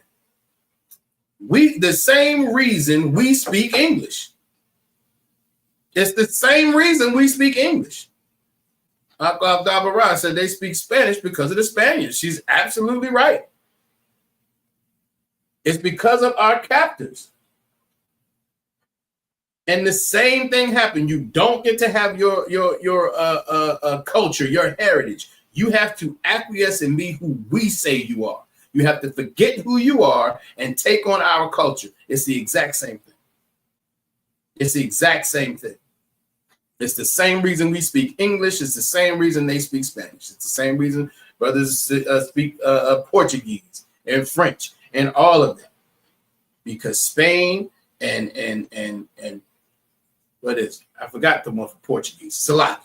But because these damn Edomites came and were and held us in captivity, the exact same thing happened. And now, fast forward centuries, we're still in the same position. We're still in the same position. All right. Now we're going to go to Luke Luke chapter 15. We're going to start at verse 11, I think. We're going to see. We might have to skip this a little bit. And this is for this is for any so-called African American, Afro-American, Negro, nigga, foundational Black American. What was the ADOS? Well, ADOS, another one. It's for any of y'all and any fake Israelite who doesn't understand that the northern tribe and so-called Latinos and Native Americans are Israel. This is to help you out. This is to help you out.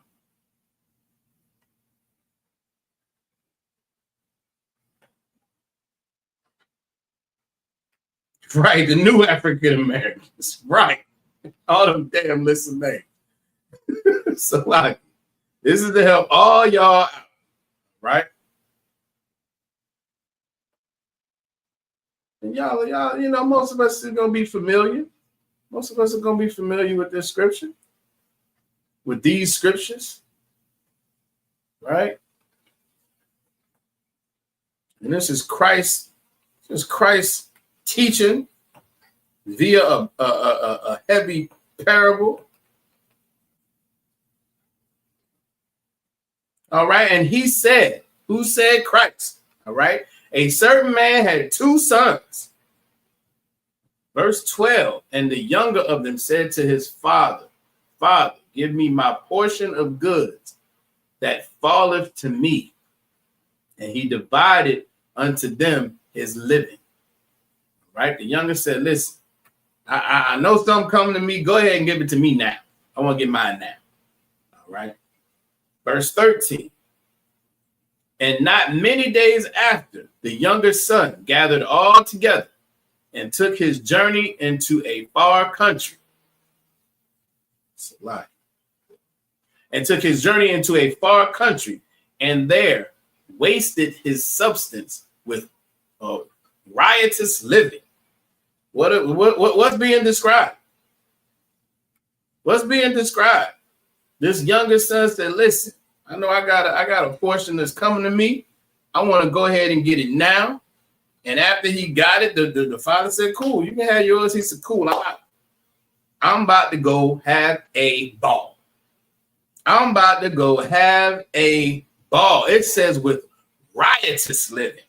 He is getting it in. He is partying all the time. He's having an absolute ball. And give Aquath Ra'aya a hand. He's absolutely rebelling against his father. He's absolutely rebelling against his father. He decided he was going to write. See, y'all said turn up Tuesdays every day of the week. Damn right.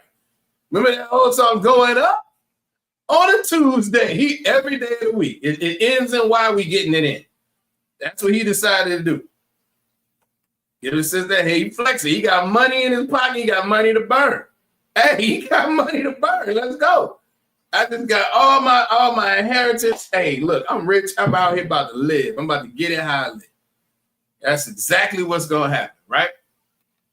With riotous living, rebellion. Anybody think he was following the law, statutes, and commandments at that point? Absolutely not.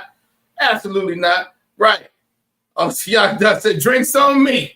Drinks on me. And I got another round. He was the one that walked in the club. Everybody knew his name. You know what I mean? He's back. He's about to get it in again. Yeah, that's him. That's him. All right. Let's see. Verse 14. And when he had spent all, there arose a mighty famine in the land, and he began to be in want. Now he done got it in. He done partied. He done bought every day of the week to end. And why? He done spent all his money having a complete ball, living horribly, living disgustingly, showing no honor to his father who broke him off. And he's like, yo, I'm out. I'm about to go get it in. Again, and when he had spent all, there arose a mighty famine in the land, and he began to be in want. Now it done dried up. Now we can't party every day. Now it ain't drinks on me no more. Now when people see you, hey, you know, that brother used to be, that brother used to get it. He used to have it. It's like I'm doing too much. He used to be up like that. He used to be up like that. Hey, that brother had a name. He was heavy in the streets. You know what I mean? He was heavy in the club. The Black Gatsby, then the Depression hit. Exactly. We getting it in. But now all of a sudden, everything done dried up. He began to be in want. Verse 15. It's lucky. Verse 15. And he went and joined himself to a citizen of that country. And he sent him into his fields to feed swine. You were partying every damn day of the week. Now you ain't got no money. You ain't got no paper. You broke. You try to make these ends meet. Now you got to go out in the field and feed these damn pigs. You trying to eat. It was fun while it lasted. Verse 16. It's like verse 16. And he would fain have filled his belly with husks that the swine did eat, and no man gave unto him. He was horrible. He eating scraps. And while he was like Officer Yagadar said, while drinks was on him, right? While drinks was on him earlier, who was looking out for him now? Nobody. Drinks was on him early, but no man gave unto him at this point. Verse 17, and when he came to himself, he said, let's stop right there. When it says when he came to himself, what does that mean? Trying to bring the scripture down for y'all read it. Wow. There you go. When it said when he came to himself, what does that mean?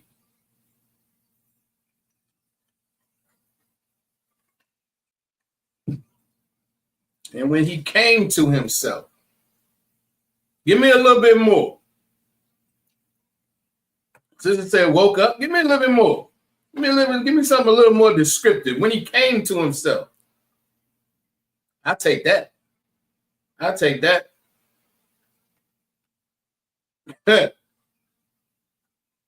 Sister said, got his mind right. Damn right, I'll take that. Obviously, Yagadar said that demon on him left because the party was over. Right. He came back to himself because that demon gone. The party over now. Damn right. Saraj, they came to his senses. Yeah. He humbled himself. We go get there. He damn it. He almost there. Get his sister a hand. I go out the bar says hangover was done. Not quite. I think that hangover been gone. He out there feeding swine, but you might have a point, sis. You might have a point. Deep reflection. Give her a hand. Give Sister Zaraka a hand. Damn right. Aquam Shakal said reality hit. I like that. Reality hit. Once he came to himself and got his mind right and realized, damn, I'm out here scarred. I'm out here horrible. Once reality set in, once he was on some deep reflection, right? Once he came to his senses, guess what he said? Let's see what he said.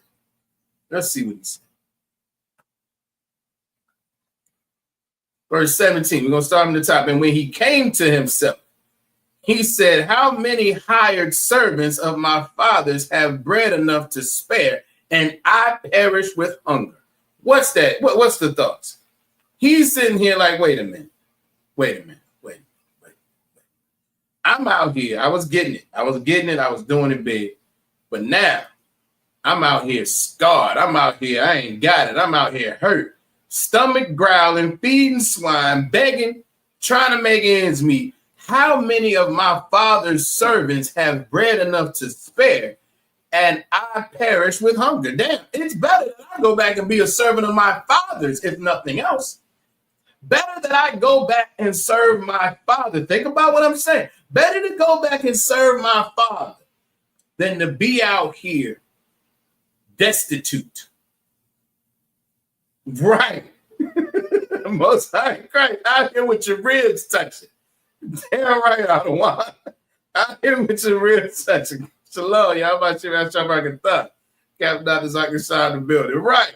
You out here belly growling, ribs touching, looking malnourished. Your father's servants have bread to spare. Better than I go back and serve my father.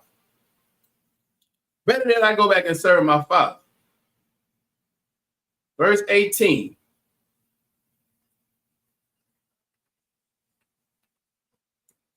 Here we go. Verse 18.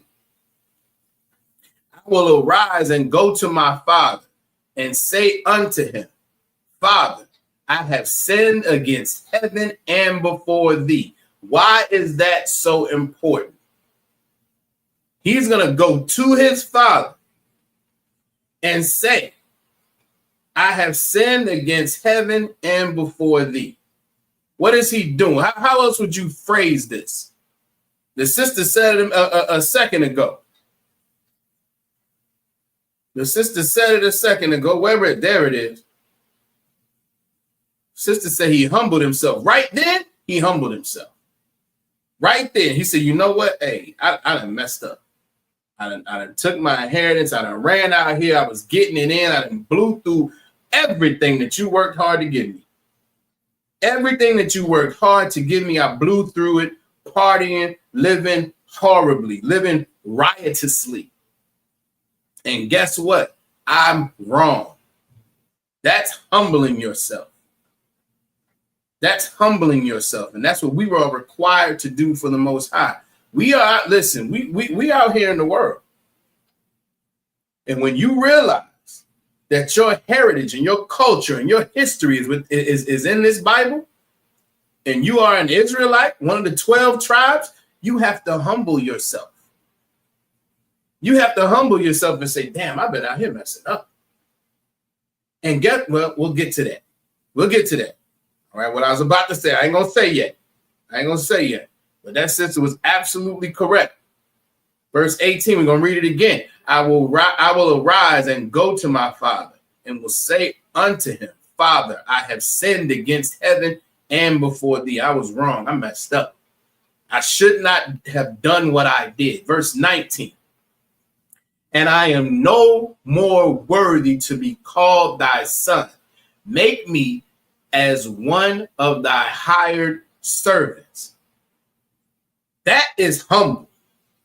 He didn't come back saying, look, hey, look here, Pops. I done blew through all everything you gave me. Yeah, I messed up, but I just want to come back and now I want to be your son again. Now I just want to get back in my room. I shouldn't have messed up. Why? Why is he saying make me as a hired servant? Why is he accepting that? Because he's so humble. He knows that really he does not deserve to be put back in the place that he was. There's nothing that he's done to deserve it. The only thing he has done is and he doesn't even deserve to be a hired servant. He's just asking for mercy. He's just asking for mercy at that point because he's recognized that his life was worse than the servants of his father. So guess what? I don't even want to be put back in the place where I was because I know I don't deserve that. Just make me a servant. Just make me a servant. Right. He wants to just earn his keep. He doesn't want to give it to him because he knows that he's really not worthy of it. And it's exactly what he says. Verse 19, I am no more worthy to be called thy son. Because of what I've done, I'm not worthy to be your son. But just allow me to be your hired servant. Just allow me to be your servant, because just that would put me in a better place than I've been out here on my own. Living again, riotously. Verse 20, and he arose and came to his father. That was his plan. He said, I'm going right now, right? But when he was yet a great way off, his father saw him and had compassion and ran and fell on his neck and kissed him. Meaning, he had this whole speech prepared. I'm going to go back to my father and I'm going to beg, basically. I'm going to fall down. I'm going to say, look, I messed up. I'm going to humble myself, and I'm going to hope that he hires me as a servant. I'm not even worthy of that, but I'm going to hope that that's what I can get some mercy out of him. And when his father saw him far away, he looking like, is that Junior? Oh, that's my son, Daddy Happy. Daddy Happy is I don't know what. He saw him went far away off, had compassion on him, ran him, fell on his neck and kissed him. He was happy to see his son. Regardless of what he did that separated himself from his son, or separated his son from him, he was still happy to see him, had compassion on him. And that's one thing that we have to learn as Israelites. We have to learn as Blacks, Latinos, and Native Americans to have compassion on our people, right? Verse 21. Salaki. And the son said unto him, Father, I have sinned against heaven and in thy sight, and am no more worthy to be called thy son. Verse 22. But the father said to his servants, bring forth the best robe and put it on him, and put a ring on his hand and shoes on his feet. His father said, no, I don't want to hear that. Y'all, hey, listen, y'all get my son straight. Y'all get my son straight. Y'all get some clothes on him, get him cleaned up, get him shining the way he's supposed to be. This is my son. Y'all make sure he's taken care of. Y'all make sure he's straight. He's back, and we're gonna get it in. We're gonna be a family. Y'all bring him back in here, get him straight, get him cleaned up. He been out here living horribly. I get it. He don't look like he even supposed to be my son. Clean him up and get him straight. Right? Verse 23. And bring hither the fatted calf and kill it, and let us eat and be merry. Why the fatted calf? We have to remember.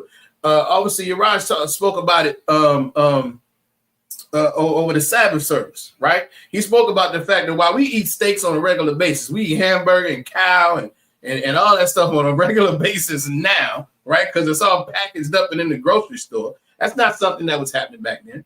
They weren't slaughtering a cow or a calf every day.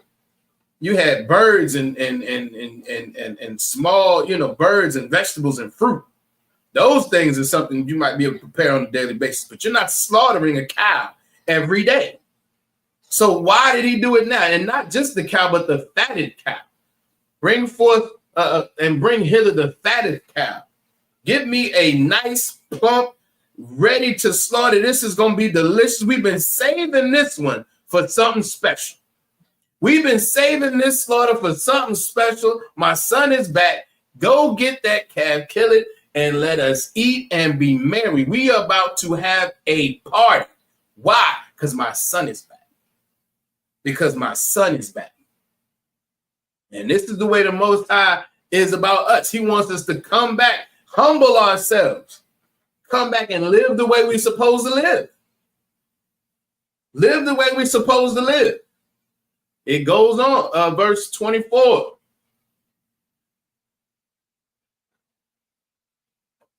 Verse 24. For my son was for this my son was dead and is alive again. He was lost and is found, and they began to be merry. The father said, listen, get my son cleaned up, go kill the fatted cow. We about to have a ball because my son was dead and he is back alive. That's us in the world. We are dead in the world. We are dead in the world. But we are back alive when we come back to the law, statutes, and commandments, and we get in the ISUPK under Commanding General Yahan. Now we are alive again. You understand? Going on. Verse 25. Verse 25. Now his elder son was in the field, and as he came and drew nigh to the house, he heard music and dancing. Now, y'all peep out this scene now. Y'all peep the scene now. The eldest son was in the field. The eldest son let me not go there. The eldest son was in the field. He done came out from day of working in the field. He need a shower. He dirty. He hungry. He been putting in work. He been putting in work. He said, it says again, now his eldest son was in the field, and as he came and drew nigh to the house, he heard music and dancing. He tired, but he's hearing this. He's hearing this party. He's hearing this party going on. Verse 26 says, and he called one of his servants and asked what these things meant. What's going on? What am I hearing? What's happening up there? Verse 27. And he said, let me scroll this a little bit. And he said unto him, thy brother is come, and thy father hath killed the fatted cow, because he hath received him safe and sound. That should be great news. Hey, man, your brother back. Your brother came back home. Your father's happy, and we are celebrating. Verse 28. And he was angry and would not go in.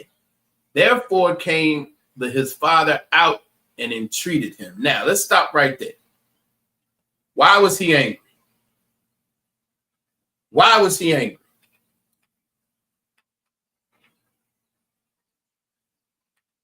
Y'all tell me, why was he angry?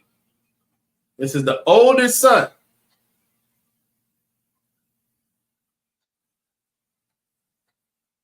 Why was he angry?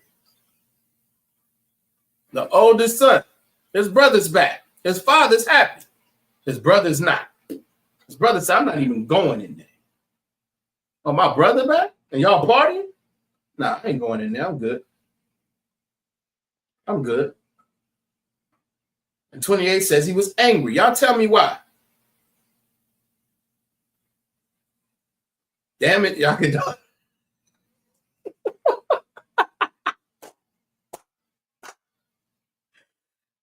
That's absolutely correct. Y'all give him a damn hand.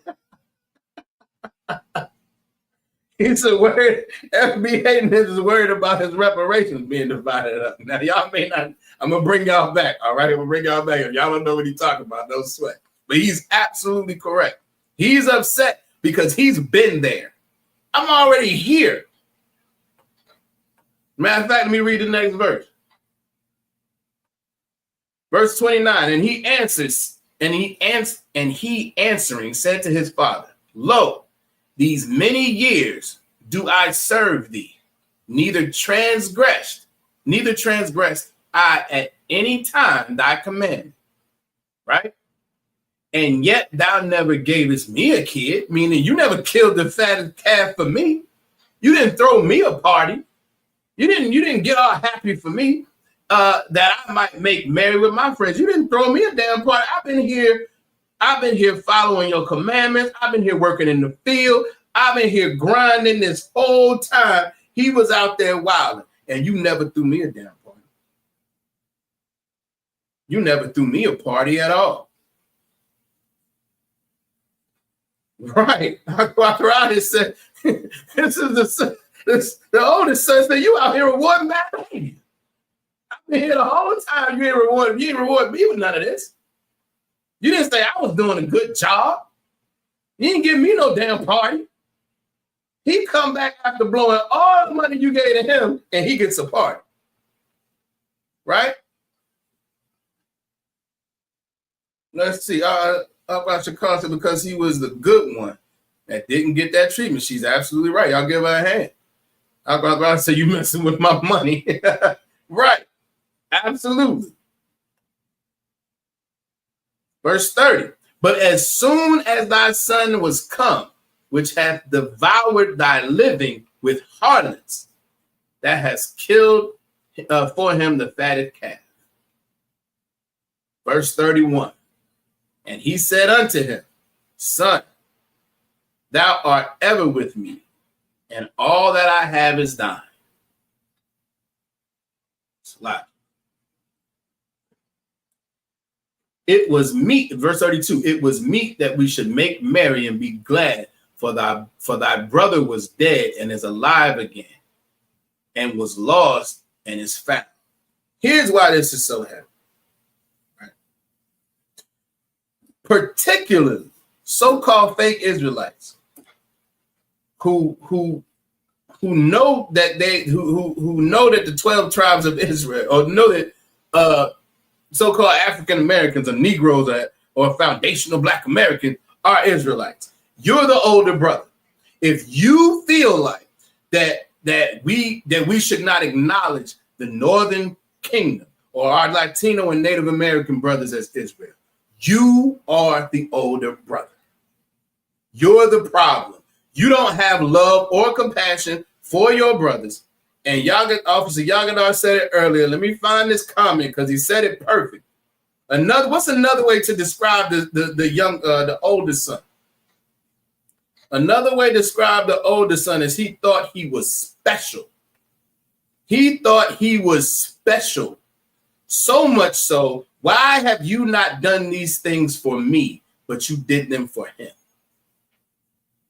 You did them for him, but you didn't do any of this for me. I cannot find that comment. That's all right. Officer Yagadar said it earlier. I'm trying to find it, but they think they're special. If you are a so-called Negro, Black man, African American, again, that whole list we got, there it is.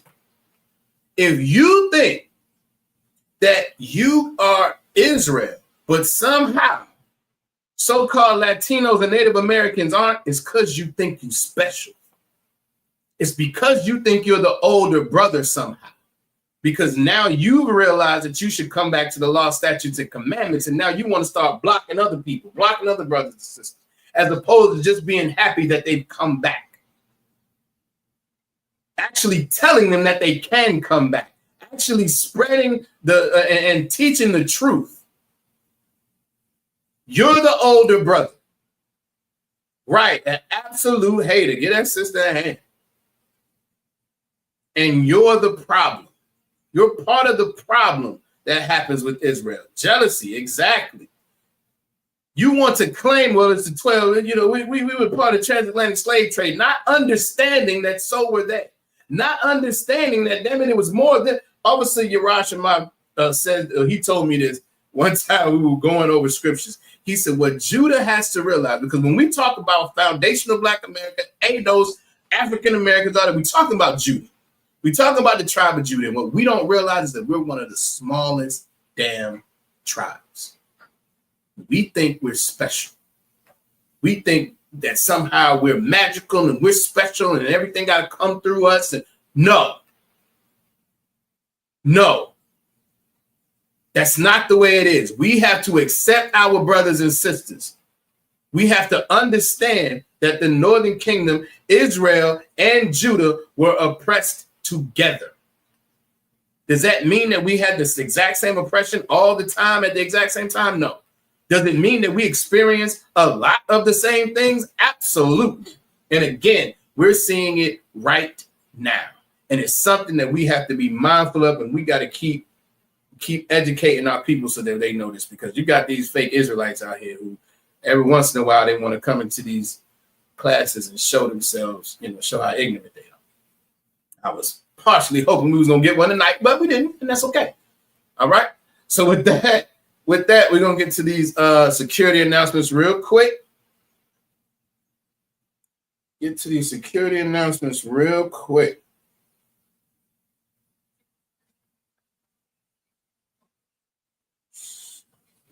Where is it?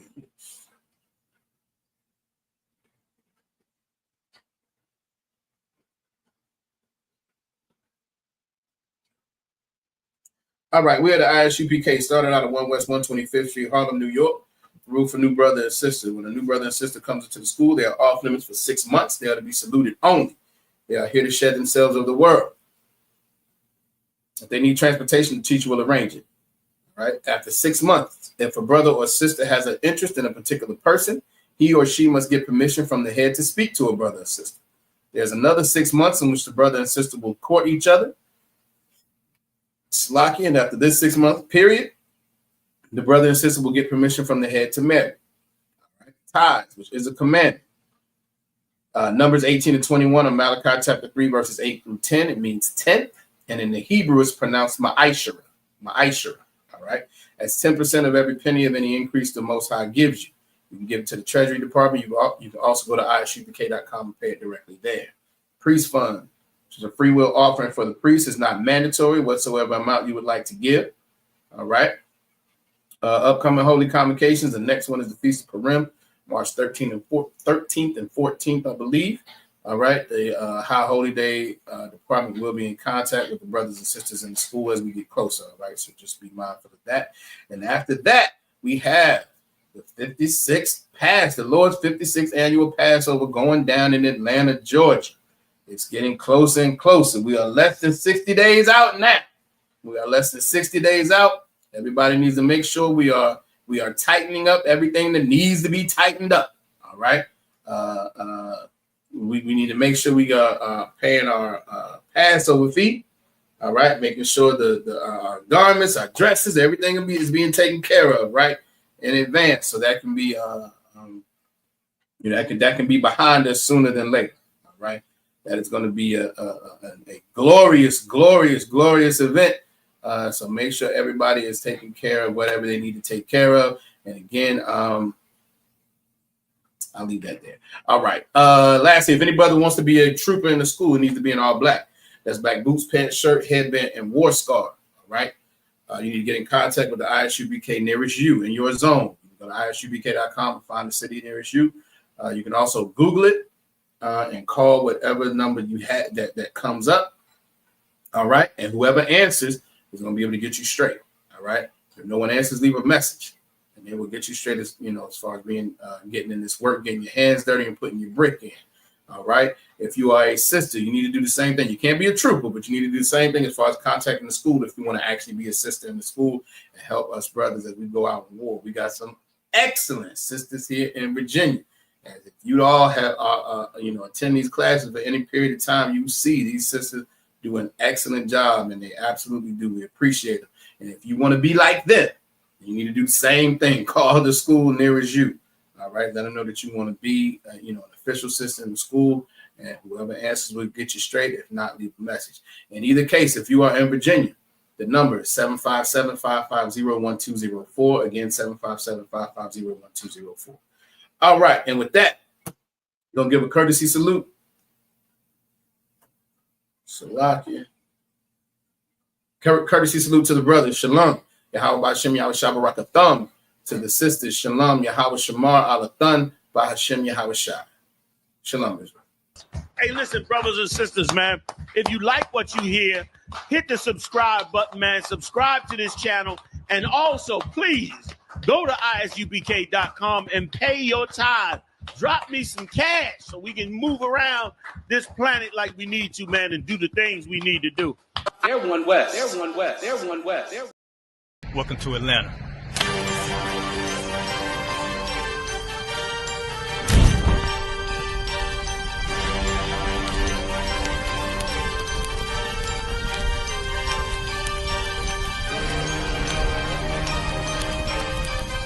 Christ, this Officer 5000, Jeremiah, the camp leader of Atlanta. Passover 2025, starting April the 9th, we got the lamb slaughter. April the 10th, we got General Muhammad's flag. April the 11th, we got the black party that's going to have the Hebrew graduation. April the 12th, in Atlanta, Georgia, the 56th annual Passover, the only Passover under Commander Junior Hunter. Our great and holy King has honored us for turning our lives from the darkness to the light, man. There's no greater gift you can receive than to wake up to the truth and then commit your life to saving your brothers, man. Looking in their eyes and seeing their faces and seeing what they've suffered and what they've gone through and seeing the end of it, man. It is a guaranteed seat in the kingdom of heaven, man. So in the name of our King Yahweh Shai, we dedicate us another Passover of brothers and sisters' lives being saved. April the 13th, we got the Feast of Unleavened Bread.